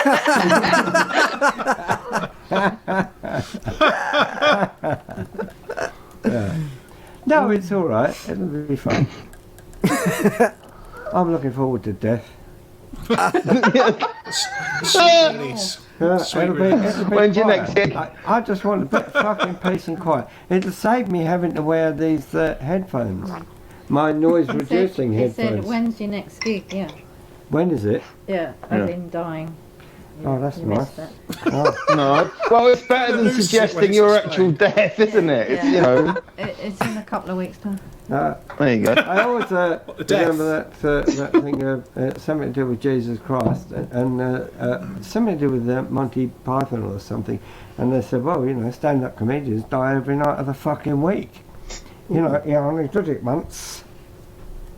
See, it wasn't funny, was it? 'Cause it was. I don't think that's stand-up comedians in general. I think that's just John Sharp. John Sharp, yeah. I did invite him to the farewell do. And, how was that? How was your farewell do? Obviously, it was couldn't surprisingly good. I thought it was going to be fucking terrible. I thought nobody was going to show up. Because you know my reputation for filling a room. They probably thought you was going to do some stand-up. Farewell thing in fucking Chesham, and I thought, who the fuck in their right minds wants to go to Chesham? Well, a load of people showed up, Lots of lovely people. and they all said nice things about how lovely we were and what an inspiration I was and how boring she was. It was fantastic. Yeah. And how pear-shaped was. Yeah, and but the funny thing about it is, I've been as we've been disposing of everything, we're digitising. So old bits of paper and shit and fucking rubbish. It might be rubbish, might not be, but I thought, well, I don't want to just throw it away. But we're turning up with all these. I've got fucking flyers of lineups that we had at the Oval and at Pear Shaped that were killer. Got fucking Robin Ince, Al Murray, all these Cole Parker, all these people. So I'm going to sort out these flyers and make a little combination thing, fun. like a little video or something. I remember when I started. Jimmy Carr started about the same sort of time. Yeah, Jimmy Carr played. Yeah, he used to come down to your shows I'm quite a lot. amazed at who did it. Yeah, it's quite a few of you. I got fucking Al Murray, Robin Ince. I remember a conversation with who was his name? Fuck off! Read me a fucking name. Fuck off! Martin Davis. I remember a conversation with him, and I said, I want you to come and do the Oval Comedy Club. Yeah, he said, who's on? I know it doesn't really matter, does it? Yeah, you said it matters. I want to know who's more important than I am or who isn't more important than I am. You know, you want to know his place on the thing and whether he was being properly paid or not. So it's a right fucking awkward conversation. But it worked out, he came along and it was fun. So, but some of the lineups, you look at, you think, fuck me, there's half a dozen people there and 5 of them are all famous now. You know, so, and they're the ones who don't talk to me anymore. I remember Robin Ince doing the Fitzroy Tavern. Yeah. And he was dying, yeah, and he just stopped and he said, look, it's not me. The last gig I did was Shepherd's Bush Empire. I had to tell Robin Ince not to do Pear Shaped anymore. Because he was like, well, I'm doing a preview, Anthony, and then I'm doing a show at the BBC later on, and I think I can fit you in. I was like, no, Robin, you've got your priorities wrong in life. Yeah, but Robin's like one of those sort of, you know, intellectual comedians, and you have to buy into it. Like, I remember, like, for years, every now and then, like, you'd see him doing, like, a 10 for jongleurs amongst comedians that have been going, like, you know, for years, but still hadn't been going for as long as Robin had. But it just, you know, it's not a jongleur act. It's like Andy Zoltzman. It's like, you know, like, what they're doing is higher art than, you know, than the clientele that jongleurs were attracting. But, well, I heard him say once he didn't know what he was doing now. It's some kind of weird thing that's a mixture of comedy and whittering on about science, physics and whatever. Yeah. That's kind of what his stand-up always was, though. Yeah. He's in the Infinite Monkey Cage thing, isn't he, with... Yeah, Brian Cox. Yeah. Yeah, Brian. Yeah, it's very interesting. Yeah, he's good. He's a good radio comic, like a Radio 4 host / comic. Yeah, he will be. I did a show with him, Seymour Mace, Alex Horn, and Miles Jupp years ago, and Robin's hosting that, and he was great. To be fair, I mean, it was just what the Radio 4 audience needed, if you like. Not too dissimilar from yourself, actually, Anthony, in tone.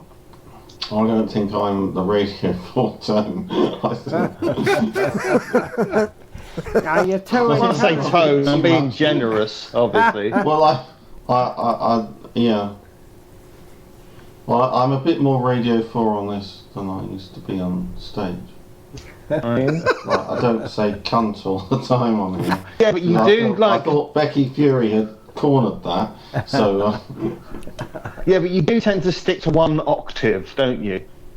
Yeah. Like, you've picked your octave, you're happy with that, and that's fine. Yeah. Yeah, it's a very modest tone, yeah. Well, someone once described it as throwing sweets on the floor and going, there. That's it. Well, that was why I always liked working with you, Anthony, at Pear Shaped, because you do the clever stuff and we fucking bring it right back down and you bring it up again. And I love a confused audience. They're thinking, right, these two are singing a song called A Bunch of Cunts, and he's coming along and doing all the clever shit, you know. And I think that was how it worked. They'd sit there and go, this is comedy. Well, and we like them to be confused. Yeah. It's none of their fucking business what's going on. Yeah. And do you remember we never used to explain to them what was going on. When we first started doing Pear Shaped, Krysstal was dressed as Krysstal, and somebody would come and say, "Hello, is there comedy this evening?" She'd go, Bri, is there comedy this evening? Yes, it's a comedy night, yes. So we'd have that. And there was Paul Foot would be on the door with a clipboard in an empty room. The room is completely empty. And he's saying, right, I'm head of seating. And he's, I think I'll put, no, maybe over, no, and then he go, trainers. Oh, nice. And he would say, so we used to fuck with their heads before they even got in. And we had Norby, who was a Norby miserable West? cunt. Yeah, he was a miserable old cunt. And he's allowed to be. He was like fucking like 86, wasn't he? Yeah, and I was miserable, and she was as thick as a plank, and Paul Foot was fussy as fuck, and so and it's the difference between the acts that kind of made it work, and the fact that we wouldn't let them know that we were fucking with their heads as they were coming in. And I think afterwards, I think we just got lazy. I think we're all right. We didn't want to dress up, you know. And it sort of... it was always madcap, wasn't it? It wasn't like other gigs. It was like... It was... I love the fact that it was like, you know, like you say, it's not afraid to fail. And we make fun of that. Yeah. But it really was like, you'd see acts there you wouldn't see it anywhere else on any other stage in the country. Because they were all on shit lists everywhere else. One of my favourite memories. I remember going to the loo once, and there was this man in the corridor, and he said to his mate, "What goes on in there then?" And he said, "Oh well, we see that sign. It says Britain's London's second worst comedy club." Well, it really fucking is. So the attitude was, you've just come to London's second worst comedy club. It's cost you £5 to come in. It's none of your fucking business who's on, or why they're on, or not on, or whatever.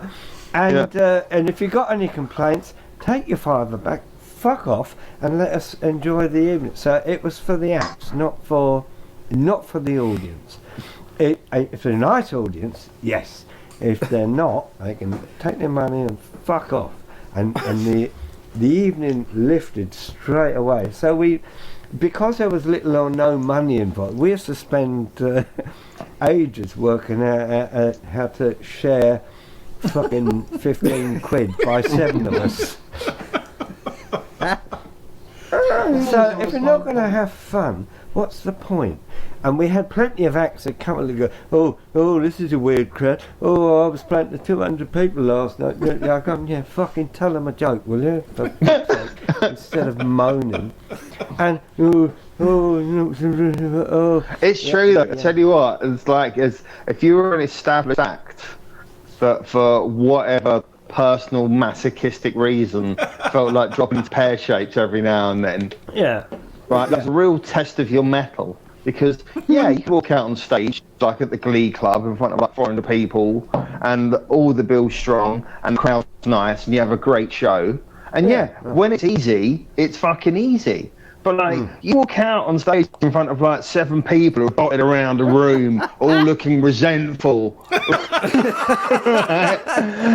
like, looking at a whole spectrum of talent. Doesn't matter how funny you are or where you are on the bill, you can still shit the bed very easily in that environment. Be brought back down to earth quite quickly. Yeah.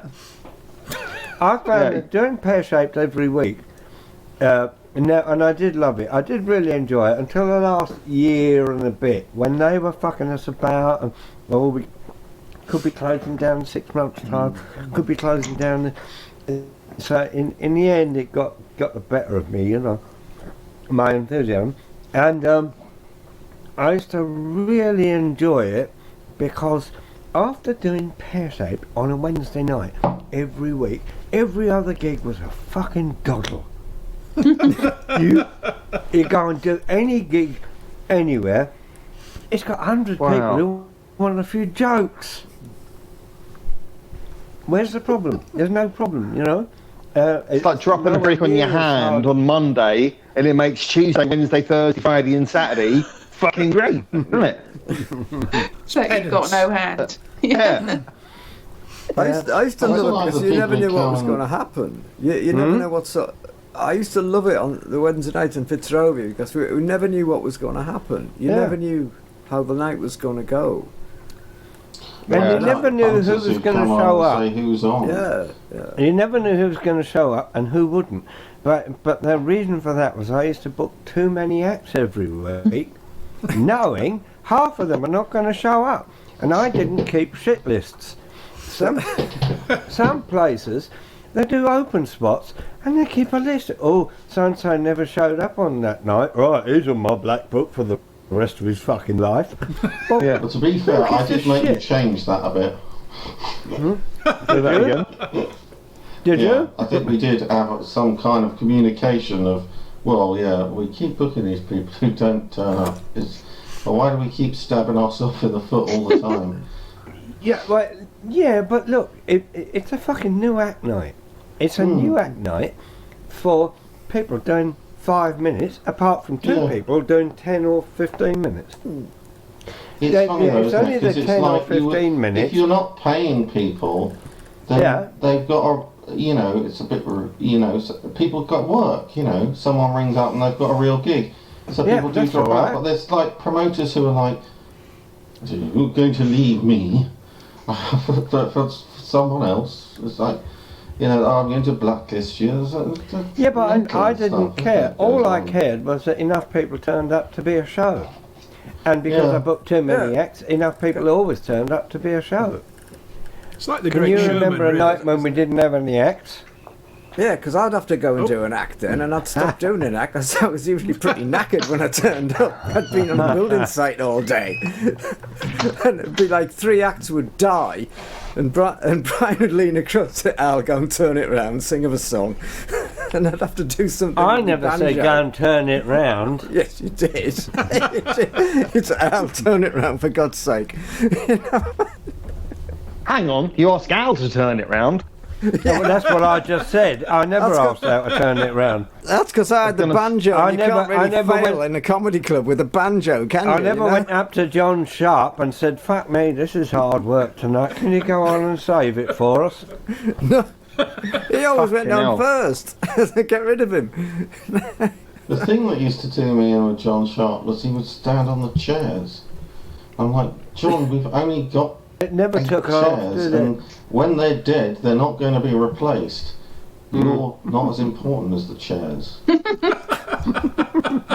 If you're replaceable, the chairs are not.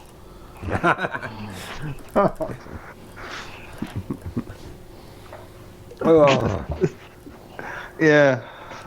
So is this it then? So this is the possibly the last ever Pear Shaped, is it? No. Okay. No, but I hadn't had time to think about it because I'm currently giving everything away that I own and that I've collected over the last 40 fucking years. So, when I've calmed down,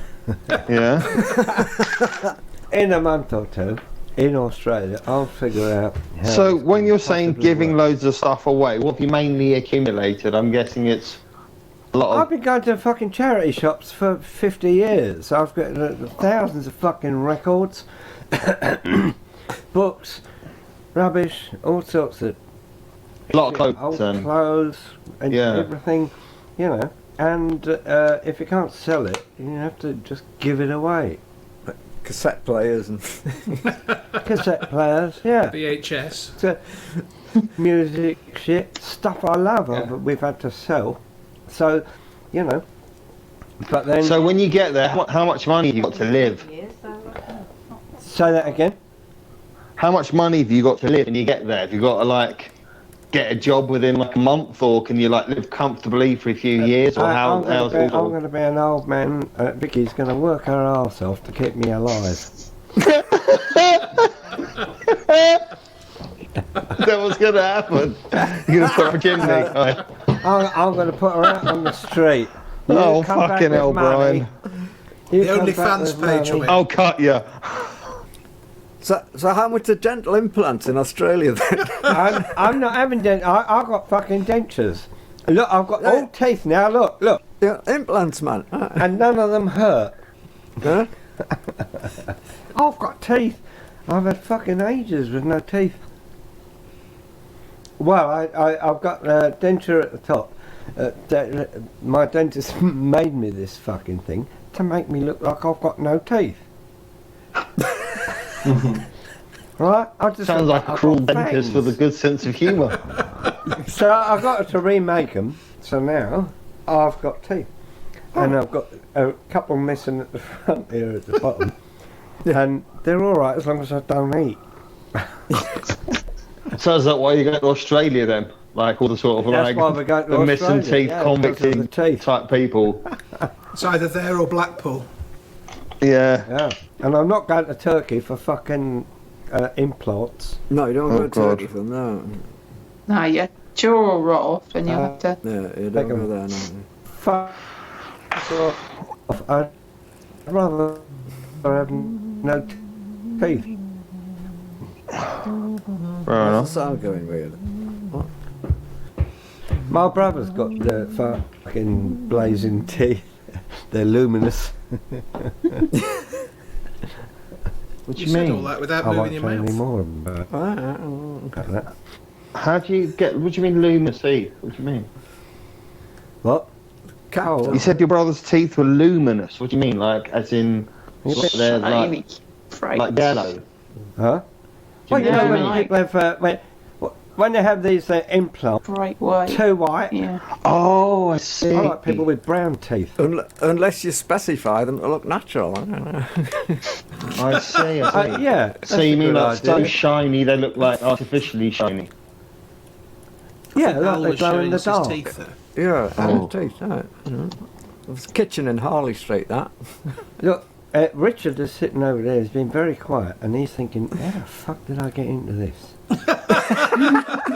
No, he's thinking, how the fuck do I get out of this? Yeah, I've been. How do you fake a connection going? That's the question I've been asking myself. You got a Norman Collier, it, haven't you? You got like, yeah. Yeah.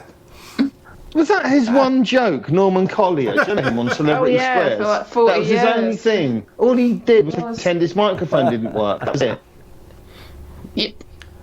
That was his Right, shtick. That was Cole, all of it. Everything he you haven't did. seen it. Yeah, that was it. Brian doing it Fucking now. microphones in my- I remember a ventriloquist God. who used to talk to a brick. I saw Bobby Davro at the weekend, Cole, Lucky you. and he Glad you was were doing alright. he was Did you? doing the microphone thing. Ah, Was he? still. Yeah. yeah. And he's Fucking- What I hate is the ones who put this fucking thing on. Hello, they go, hello, how are you Oh, doing? event act. Thank you very much. Oh, fuck off. oh yeah. You know? Yeah. Cole, Yeah. you didn't see this because you Go on. weren't here. So What was this that? is for your benefit. This is Okay. what Richard is. Oh, the reason God. Richard is here this evening. This is it. Oh God. Hang on, it's on the way. If you hate him, you'll love what I say. Can't put it off any longer.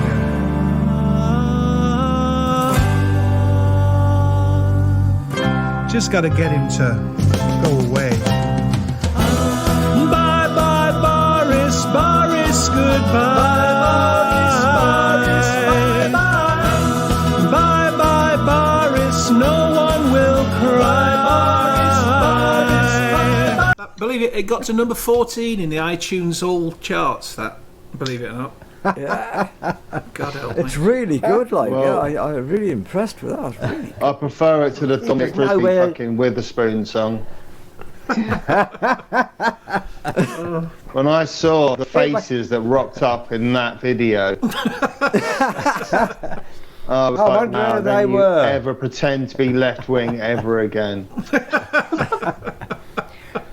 Look, if you can't be a fascist every now and then, what's the point in being alive? But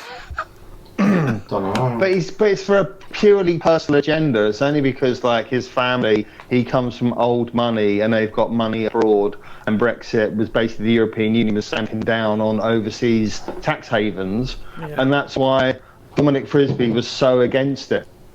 Like, because he was in, like, the top 0.0003% of comedians that have money. That's why. Yeah, He but gave all the comedians who have money go to Edinburgh every year. Well, all the comedians whose parents have money. One of those idiots who was trying to sell us some a Bitcoin at one point. Bitcoin. And yeah. Dominic Frisby was more gold, wasn't he? Buy Yeah, gold, yeah, gold, it's gold, gold, is man. Whatever gold it is, whatever scam is on at the moment. Yeah. Fungible, that's what he kept saying. He did a video about Principle. something. I just went off and had too many historical mashups in it and mistakes, you know. I read a thing the other day about a bloke in Africa who dumped his wife because she had 5 sets of twins. He thought, oh fuck, I've had enough of this. Oh dear. 5 sets of twins. You know, like Facebook, there's always people who kind of want to sort of attack,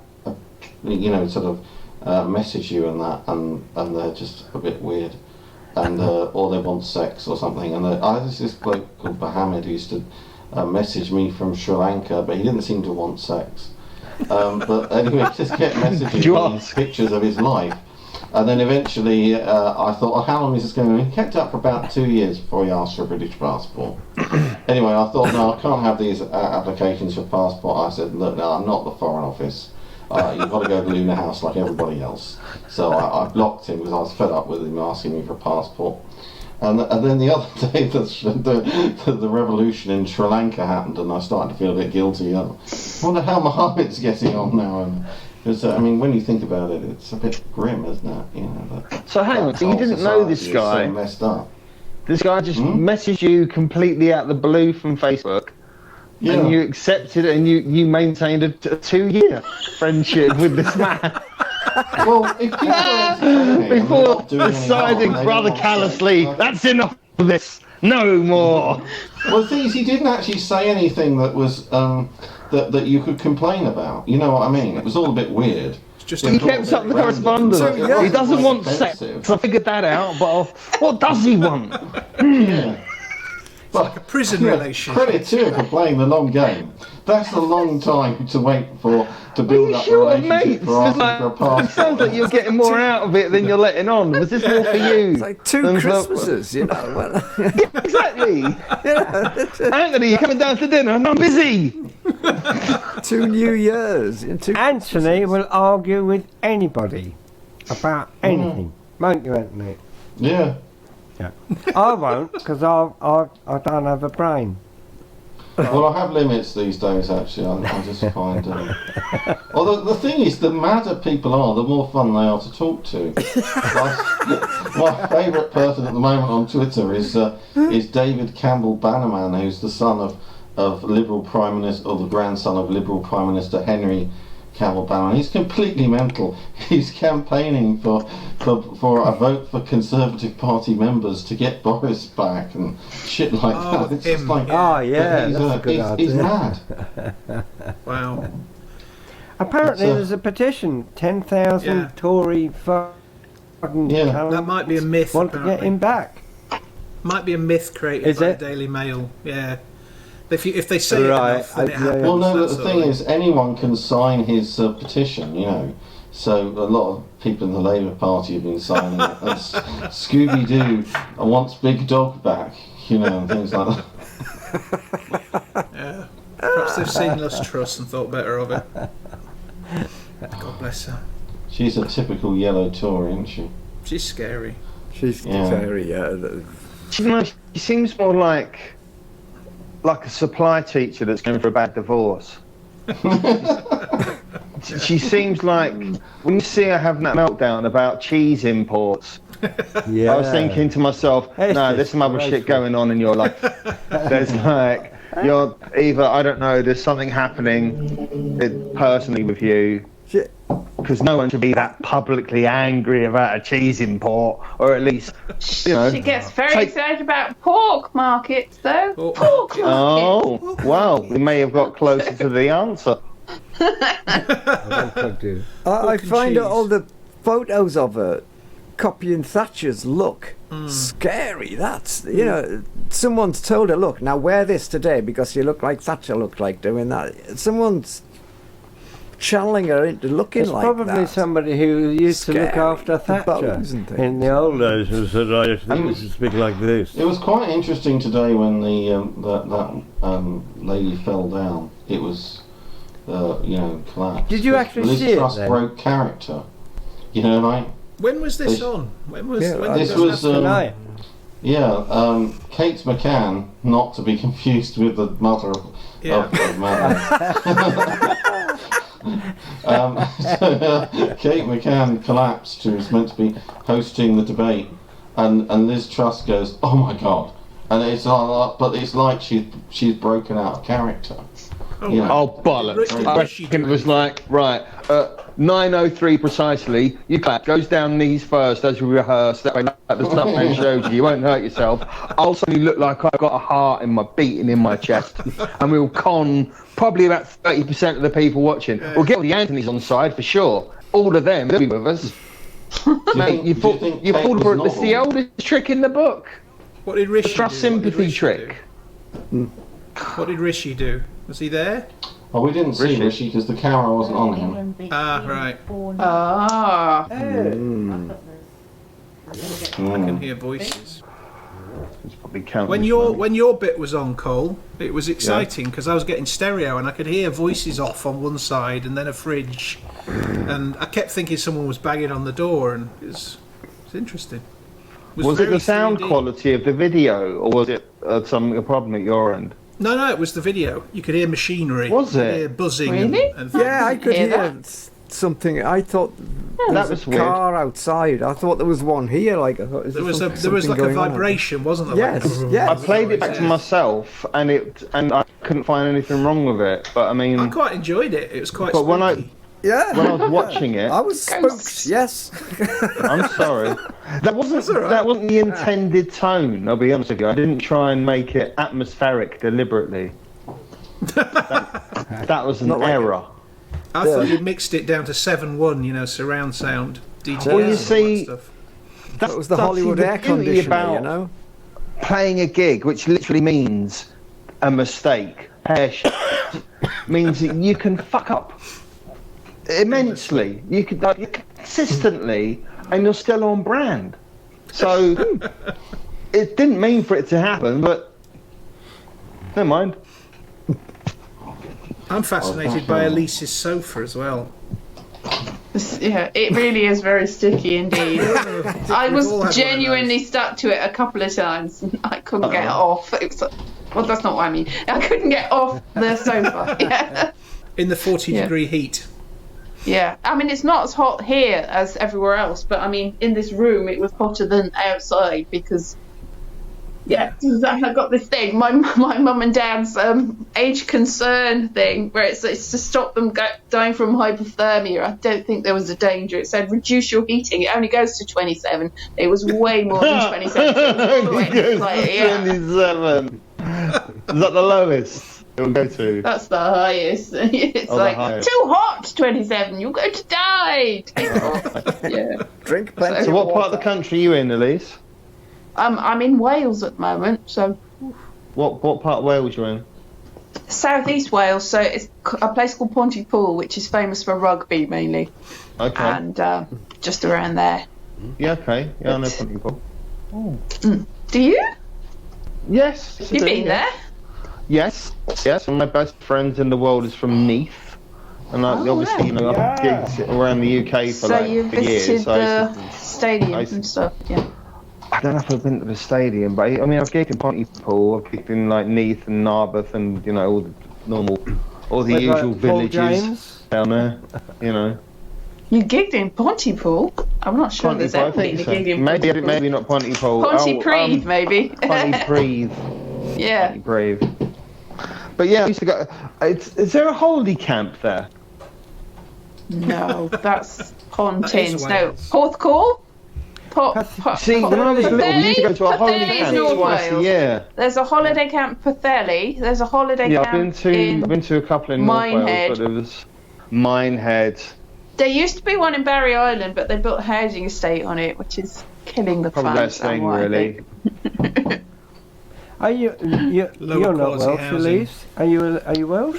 Yes, I am. Yeah. Oh, I had no idea. I thought you were normal. Yes, I know. I give that impression sometimes. It's all fake. Yeah. You sound like you've been educated. They taught Went to how to college talk in- proper. Yes. Well. Your Australian accent was brilliant. That Did you wasn't go supposed to to- be an Australian accent. That's just how I talk. Did everyone go to university? Did everyone here go to university? Yes. No. Yes. I've had no education at all. Shocking. I've got a University of Leicester degree, but I've never been to the University of Leicester except to see a Vic Reeves gig once. But they still gave me a degree without going there. So you went to what did you not get your degree in? I did get a degree. What did you get? What did you get? It was drama with a minors of English, American Studies, and media and popular culture. I was supposed to say which one was going to be my major, but I was like, why am I supposed to do that? And I got really confused. So I didn't actually. It's combined studies. It was supposed to be a thing with other things attached, and I forgot to tell them which one. So I don't really know what degree it is. It's a degree. Wow, that's a lot though. So, what about you, Anthony? But you went to university, right? You've got university written all over you. What did you go to university? Yeah, I went to Leeds and did physics. Okay. Ooh. Proper degree. A real brain. A real one. Although, yeah. So I really could do the Anthony's next job is in cyber. But apparently, that didn't go very well. What did you get for your degree, Anthony? Well, I passed it. Right. I got a third. And, Physics is supposed to be one of the most difficult degrees to take, so I've been told. I wouldn't know. I'm like Brian. I left school at 16. I'm guessing Brian's probably going to trump me on that. He was probably going. Well, He's down the mines at 12. Yeah. It's I probably can add to different now. the I mean, we did a lot of situation. maths. The only thing I was good at school was art, and to demonstrate how good I was, on the day of the O levels, I went fishing. Well, you see, I mean, the reason I did physics was I was dyslexic, and I figured out there's only 10 numbers, and there's 27 letters, so it was easier. Fair enough. Were you not expected to write essays then? No, we didn't. No theses or something? We had to write up the odd experiment, but there was no essays at all, no. It was like, the exams were, right, here's this equation, solve it. That was it, you know. Let's just say, you passed. Yeah. Technically, it's a pass. Should a 4th degree differential equation come along, I'd be there. How about you, Al? Al went to university, right? You went to uni. I went to the University of Newcastle upon Tyne, did fine art. Straight from school, yeah. I got an Straight interview- from school? Oh, yeah. I had an interview at the Slade as well before. Wow. The interview was horrendous. I didn't know they were still in then. They what? Nothing. Sorry. It was a Slade joke. It was a really bad Slade joke. 40 years of fucking Slade jokes, yes. Slade, yeah. What did you do then, Cole? I left school at 16. I left school on a Wednesday. I set fire to my school uniform on the way home. My books, which I later regretted because I wish I kept my books. Really rude. The next day, a friend of mine was going to the careers office in Bromley, and he said, "Do you want to come with me for a laugh?" So I went, "All right." So I went with him, and he found a job for the post room for an advertising agency. And I talked him out of going for it. I said, "Oh, you wouldn't want to work there. He thought he'd hate it."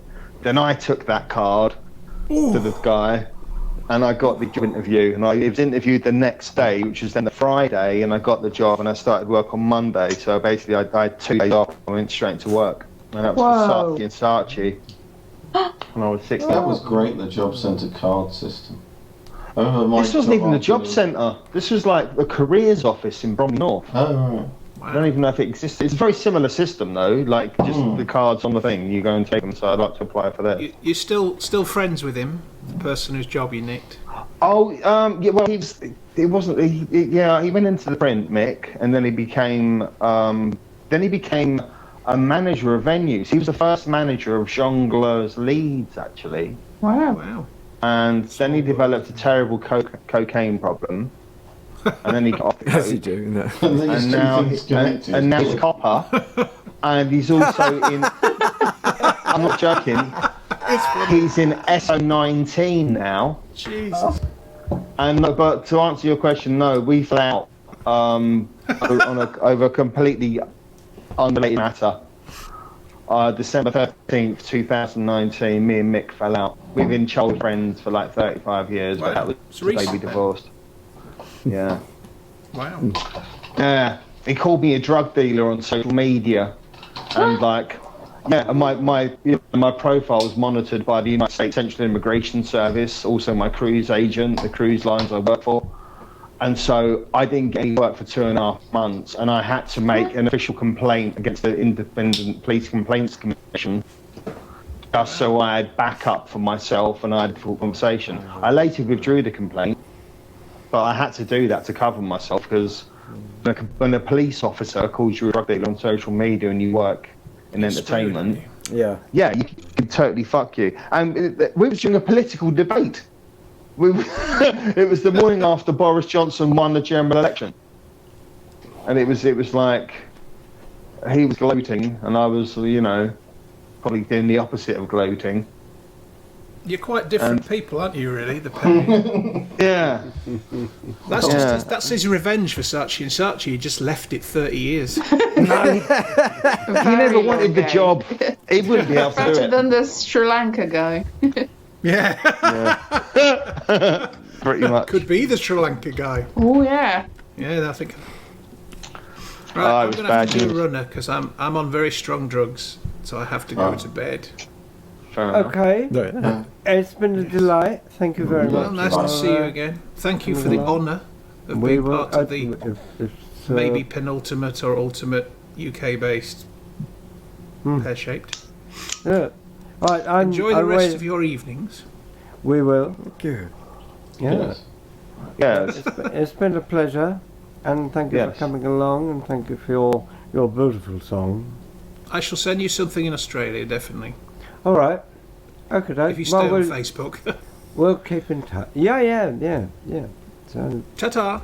See you later. Bye. Good night. Nice to meet you. Bye. Talk about me now. All right. Oh, thank fuck he's gone. Fuck that cunt's gone. Sorry, that's our regular joke we do every time someone leaves. Elise, we're so mature. Literally every week, every time someone leaves, somebody has to say, "Thank fuck that cunt's gone." It's because of the children. We do It's that. the sort of reason that I stay till the very last minute till everyone else has gone home. They go, it's like, No, it's just me and Brian getting drunker and drunker, waiting for one of us to fall asleep. We do that when we compare. We say, right, ladies and gentlemen, the first act you saw tonight was Dave something or other.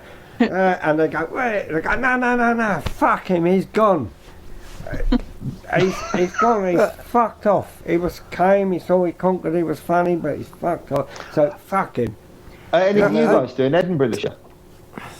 I'm doing it from my sofa, as that was true, because got the virtual fringe, because I can't be bothered to go there this year.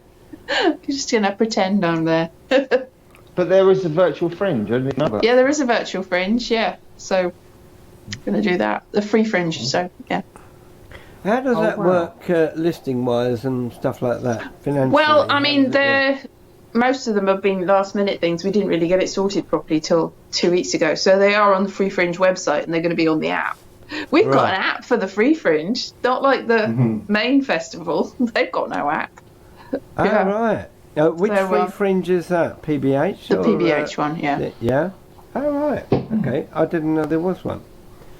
So do they stream it like in a venue, Yeah. or is Yeah. everyone sitting at home? Oh, it's well, I think some people are doing a virtual fringe from their venues or after their venues. Some people are doing them from their home, wherever they may be. And we've also got like pre-recorded stuff. So you've got on-demand stuff, which you can, if you're in Edinburgh, you can watch while you're queuing up. And if you're not, then you can just watch it any good, time, isn't it? whatever.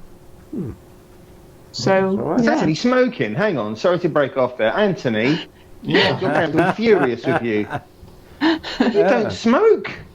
He has never smoked before. Cigar. They're proper cigars. Oh, what's Sometimes a cigar's happened? just a You've just been cigar. watching Grease, haven't you? No. He's going to get his leather jacket out in a minute. Amos been to Barbados, that's what's happened. He's going to say, wella. Yeah. I could have gone all the way up to this, you see, but I thought that was... Whoa. Can't find So the that's cigar amazing. cutter, So there's a virtual fringe and Anthony smokes. This is fucking brilliant. Wow. Yeah. And Al's having a wank there by the look of him. Isn't he? Wow. Is he using Checking Leonard Cohen? He's just tuning up. Checking how many Yeah, likes oh, I've that's had. right, yeah. How many likes That's I've not had for my evidence. I'm looking at wallpapering on porn. Facebook. Look at that. Can you see? You can't see that from there. You can't see. No. No, we can see that you have a phone. Phone. Can't see what page it's open on though, can we? Wallpapering. You haven't been watching the video of yourself fucking wallpapering, have you? No, I don't know. I just do them just to let off steam, sort of, every now and then. Right, we'll do some. I'm looking forward to one of paint actually drying. Yeah. That's good, yeah. And make it an extra long one. People say it's like watching paint dry. I've spent a career watching paint dry. I know a lot about watching paint dry. Yeah, well, there you go. That's your next video. That's your next Edinburgh show. Yeah. I think we should do Edinburgh. We should go and do Pear Shaped Edinburgh next year or something, or do a whole get Well, you you guys never back know. over from Australia. It's possible. Rent a compound. or It's something. so weird watching Al smoke. It's so fucking odd. It really is. Anthony smokes. No, it is. It's like watching Cliff Richard chib somebody. It's like that just doesn't make sense. It shouldn't be happening. I once had like afternoon lunch with Terry Wogan, and he used the word "fuck" in front of me, and it was like hearing your granddad say it, like when you were little for the first time. It was amazing. He was describing a guest he had. I said to him, "Who's the worst guest you ever had?" I can't remember the name of the woman. I was just so Anne surprised. Bancroft. Whoever it was just said she was a fucking bitch, and it was like, but Terry Wogan said it. I dropped the spoon. I've got an outrageous Terry Wogan story. Uh-oh. Have you seen Did you see the Val Kilmer film? I know about it. He's done About Terry Wogan? No. Right. Val Kilmer is Terry Wogan. 2020 or something. Val Kilmer was doing The Postman Always Rings Twice in the West End. Yeah. And he's a big Alabama 3 fan. Val wants Alabama 3 to come to the after show to see him on his opening night. So I end up with Alabama 3 sat in front of Terry Wogan, best seats in the house, watching Val Kilmer's first night of him doing The Postman Always Rings Twice. We were all pretty out of it, and Terry Wogan was really pissed off that we were all sat in front of him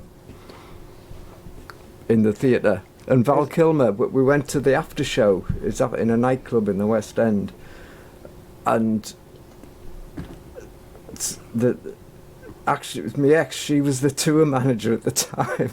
It was her job to get Val Kilmer to come and meet Alabama 3, and I was the little. They're all big guys, and I was the little guy in the middle.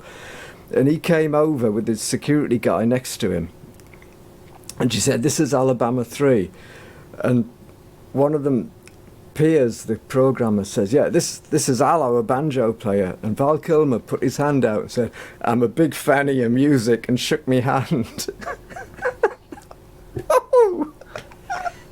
Now that's how to write a punchline. Fucking hell, yeah. That's how I got introduced. So I can. This is the first time I've said it in this scenario, but yeah, I got introduced to Val Kilmer, and he shook me hand and said, "I'm a big fan of your music." Well, someone's got to be. What did Terry Wogan do? Yeah. He didn't go to the after show. He was really uncomfortable about having these cokeheads sat in front of him in the theatre in the West End with his glass of wine. You said it was an epic Terry Wogan story. Terry Wogan It was a in that story was story. probably about 15% Woganness He of that happened story. to be there in the background when you were Yeah. Imagine you're shuffling along the seats and Terry Wogan's like here behind you, glaring at you, you know, and you sit down and everyone's going. Glaring's nothing. I was in Chateau Marmont a few years ago, and there's that prick Vince Vaughn, who was drunk as a cunt on this table with his mates, and it was so loud and obnoxious, I had to move tables because I couldn't have a conversation with the person I was with, because they were being like frat boys.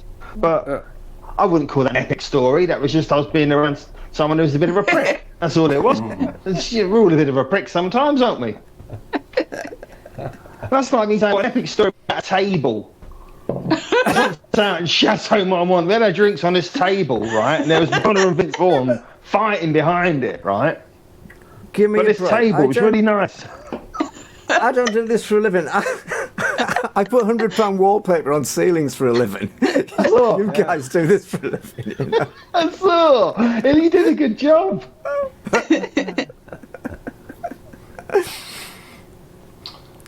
I reckon it's time to end the evening. I think so. No one's going to beat that. On that bombshell. I'm good at wallpaper, in. No, fuck yourself.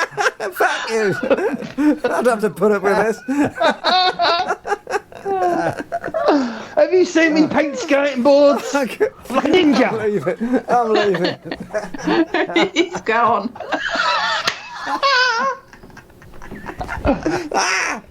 Oh shit, he's back. You haven't got another story, have you? No. You got another one. You got another Terry Wogan story. No Wogan-ness in it. Never mind, Terry. Val Kilmer shook me fucking hand. It's fucking great. Yeah. No, there's a documentary about him on the telly of him recently with his throat thing. He's got no speech thing. You haven't seen this? No, it's heartbreaking. Like, I like the bit at the end when he talks about where he met you and shook your hand. He seems really proud. The tears are running from his face. And then I'm at Al Mandolino at this gig. I'm a big fan of your music. Yeah. But then Terry Wogan didn't come to the Terry Wogan weren't happy. I want to know about Val Doonican. That's what I want to know. Oh no. No one wants to Anthony, know you're about up. Val Doonican. He's one of those people I'm very glad is no longer with us.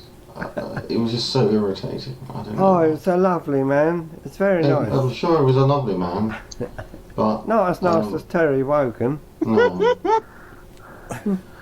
Engelbert Humperdinck. Yeah. Now, that was the man who chose that name. Yeah. Deliberately. He said once, well, I chose it because no one's going to miss it on the venue. What was that film we saw where they had the Engelbert Humperdinck song going right through it? Da, da, da, da, da, da, da, da, da, da, only in a world without love. We watched this. Was it a Coen Brothers film? Was it One Night in Soho? No. No. But Coen Brothers one. Is it the one where they're all singing in Escape from Prison or something? Don't know. Right, well, I've got stories just like you got. We did watch this film, and I couldn't believe that they were using an Engelbert Humperdinck song right the way through the film. Living in a world without love, and it worked. But I'd just be so annoyed. He was the guy that had to put the letters up on the theatre boards. You had like Engelbert Humperdinck and Val You get Doonican halfway like doing a through double and header you go, one weekend. You get halfway through putting the letters up, you go, oh, fuck this. So you just get Engelbert Hart. Wouldn't you? Mr. Dink. Dink and Val. Yeah. Well, I think we should give up now. Yeah, so do I. Look at that, he put his hand through his hair. Yeah, no, I should give up now. Ladies and gentlemen, it has been a pleasure and a delight. Maybe for you.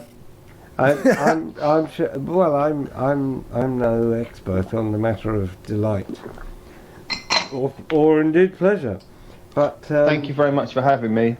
It was wonderful to have you, and thank you for showing up. And how was your audition? Oh, it was all right. It was nothing special. Yeah. I've got another one though tomorrow for quite a good role. You do a lot of these. You do a lot of auditions then. They're fucking hard work. You do a mixture of good ones and shit ones, you know. Yeah. It's like there's a lot of Hallmark movies which are just shit, like utter drivel.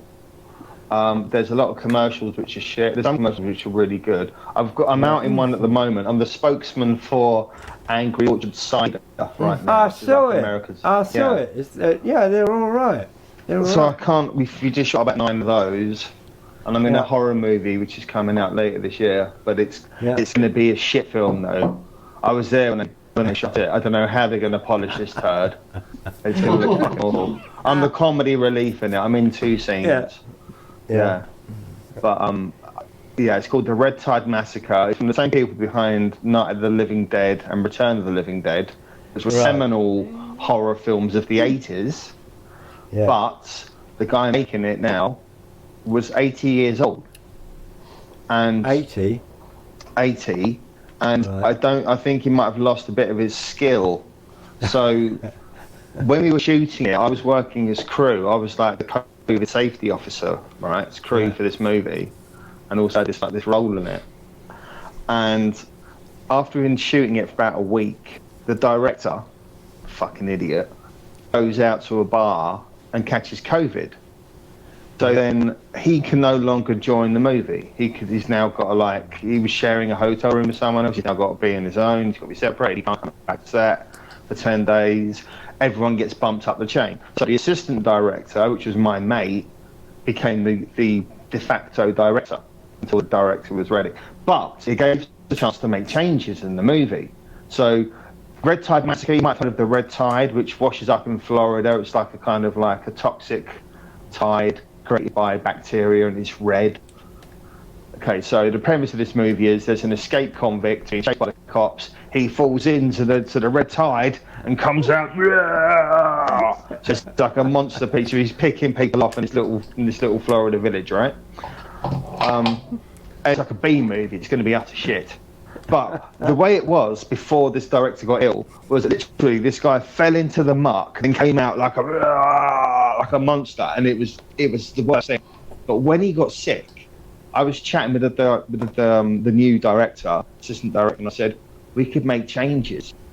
Why don't we make it so he goes through a series of changes? Like the first day he's getting gills on the side of his neck, and then like the second day his skin's bubbling up. Make it like he's going through a process. He's sucking up. So the movie is still going to be shit. But I promise you, thanks to me and my mate, it's going to be not as shit as it would have been had we not have been involved. But it's still going to be fucking terrible. I'll look forward to that. Yeah, you enjoy that. Is Val Kilmer in it? I think so. Yeah, he's got the soliloquy. Oh. Yeah, he talks about this guy that he met, who then mocked him. Online about his ability. I don't blame actors for the films that they're in. I blame because they don't know. Somebody gets in touch with you and says, "Oh, I've got this fucking stuff you've got to do," and it's not your film. You just do what they hopefully want you to do, and then it can be a pile of shit or brilliant. But it's not. It's difficult to know sometimes I mean, I won't do any faith-based movies. I covered those a lot. Right. Praise I won't do Lord. I'm not gonna, like promote your cult for you. It's Yeah. the best. Yeah. I can't see you as a religious figure. No, I was offered this role as a pastor in this movie. And I play a pastor. That's fine. But I'm reading through the script, and there was suspiciously no swearing in it at all, right? Like no profanity, but there was a fair amount of violence. Yeah. And there was a lot of people who'd committed sins were dying. Like there was a woman that cheats on her husband and she dies, and there's a guy who tells a few lies to people, then he dies, and as it went on, basically it was a right-wing Christian propaganda film which was promoting gun use for teenagers. Yeah. And it was like trying to show you to live your life down a proper path, otherwise God might kill you. Gun use for Christians. For teenage Christians, Praise yeah. the Lord. You've got to remember, this country is a very fucked up country. You've got some real We all religious remember extremism going on. The first beatitude, blessed are those who kill every other motherfucker in the room. Yeah. Anyway, the 11th commandment is the one. Don't get All right. Anthony, don't forget to pray for us before you go to sleep. All right. Yeah. All right. Alright, see ya. Praise the Lord. Thank fuck he's gone. thank fuck he's Jesus gone. Christ. Oh, he's getting one that bloke. I never liked him. What a cunt. Jesus. God. Oh, what a reflection. Oh, look at me. I'm intelligent. I'm a physicist. Oh, I'm so clever I can't maintain hair. I know. Sort your hair out, for God's sake. Fucking both of them. When you've only got two, it shouldn't be difficult. Val Kilmer doesn't have any trouble with his hair. No, but apparently his throat's fucked. He didn't have. Yeah. Oh, it was heartbreaking. The documentary, it was heartbreaking seeing it. He did some brilliant films when he was younger. I'm sorry. You just mocked him about 3 minutes ago. You literally pretended you had a medical device and he did the crackly voice thing. That's because I'm from Hartlepool, so I was brought up. Yeah, you were brought up with cancer. Yeah. Oh, fuck. Right. Anyway, look, I think that this can only get worse. So the best thing we can do about this is end it now and pretend it never happened. Yeah. Yeah. All right. So, at least what's the name of your show? I'd like to check it out. It's gonna be What Is It You Want? So I'm basically gonna piss about for every hour for the whole thing. Oh, okay. Yeah. It's online. It's streaming, but there's a lot of on-demand stuff up there too. Because there's loads of other stuff too. All right, cool. Yeah, he was asking about your show. Yeah, we know there's loads of others. Yeah. We'll be doing what you were doing today, because that was great. What you did tonight, that was great. Probably. That was just her having a fucking nervous breakdown. Yeah, it's fucking wonderful. Yeah, watching at least she didn't someone in the Val zone Kilmer. doing it, yeah. I've got I was actual real material. It didn't look like it, did it? No, That's but the magic. It's not. That's It's not inside the supposed to, magic. is it? Yeah. It has to look like it's never happened before. Ooh, it's a surprise. What a surprise. Surprise. Yes. When does this come out, Brian? When does this come out? 3rd of August. If All right. if it has recorded properly. Yeah. So I basically it would have gone out on Facebook, but I had a look at it. I thought I can't fucking remember how to do this, and I don't care. So, but I know that you can put out a pre-recorded show on a specific date. I know you can do that. So that's what I'm going to do with this. But I'll have a look at it beforehand. It was actually fun, actually. I enjoyed the whole thing. Oh, it was good. It's I'd read these shows. I nearly didn't go ahead with it. I nearly cancelled it again. But I'd read them, but I always enjoy them once they get going. Like a prostate exam, isn't it? That's what? because you're a cunt. Oh. Yeah. Thanks for pointing that out for me. I would never have known. But yeah, Cole, were you in some episodes of Our Flag Means Death? You said. Oh, I was in a episode of Our Flag Means Death. Oh. But it got cut. Oh no. So the scene I was in the scene with Rhys Darby and Taika Waititi. And Rhys I already knew because he had the same agent back in the UK years ago. So I knew Rhys and I know his Mrs. Rosie and stuff, and that's cool. It was the first time meeting Taika Waititi. But what was annoying was that they didn't know their fucking lines. And like we had to like keep reshooting it because they kept getting their lines wrong. And I was thinking, I know your lines. I've only got one line, but I know your lines. Do you know what I mean? And then I got cut out, and then they dropped my credit from IMDb, and I've been fighting for IMDb ever since, and then put my credit back up there. Yeah, they took my credit off, and then when I complained to them, they took my credit off. They dropped my star rating for having temerity for asking for my credit back. So at the moment, I'm at war with them. So that was a sore point that I wish I hadn't brought up. Don't worry about it. It's all right. I shot Magnum PI last year, and then they nearly cancelled it this year. Oh God. Yeah. I got the Midas touch. Yeah. Anyway. Yeah, we'll see. I've got some stuff coming out. We're always doing things. I've got written a movie which is getting some heat, so we'll see if we can do something with that. We'll see. Anyway, I'm going to go, so you don't call me a cunt, all right? All right. Bye. All right. Bye. Great seeing you, cunt. Oh, what a cunt. I'm fucking glad he's got... Oh, you're not gone yet. Anyway. See you later, everyone. Bye. Bye. Bye. Thank you. Love you all. I can't get out. I'm fucking trapped in here with you. See, I told you he was a cunt. He can't even get out. Look at him. Look. He's He's gone. Yeah. Oh, what a cunt. Yeah. Is it over now then? It is, yeah. It is. Over. All right then. And cool. Thank you very much. And that was fabulous, Elise. So, thank you. I've been dreading this for like 3 months because every time it's like, it's next week. No, it's next week. No, it's next week. No. I know. Well, I've been the same. I've been all right until about a day or two before, and I go, oh fuck, I can't do it. I can't get it together. So I'll get a bit more organised in the future, and at some point we'll do it again, and we'll be in Australia, you'll be over here, Cole will be in LA, Al will be with Val Kilmer and Anthony. So it'll all work out. Something will it'll work out in the end. Yeah, it's all to do with timing. Wow. Yeah.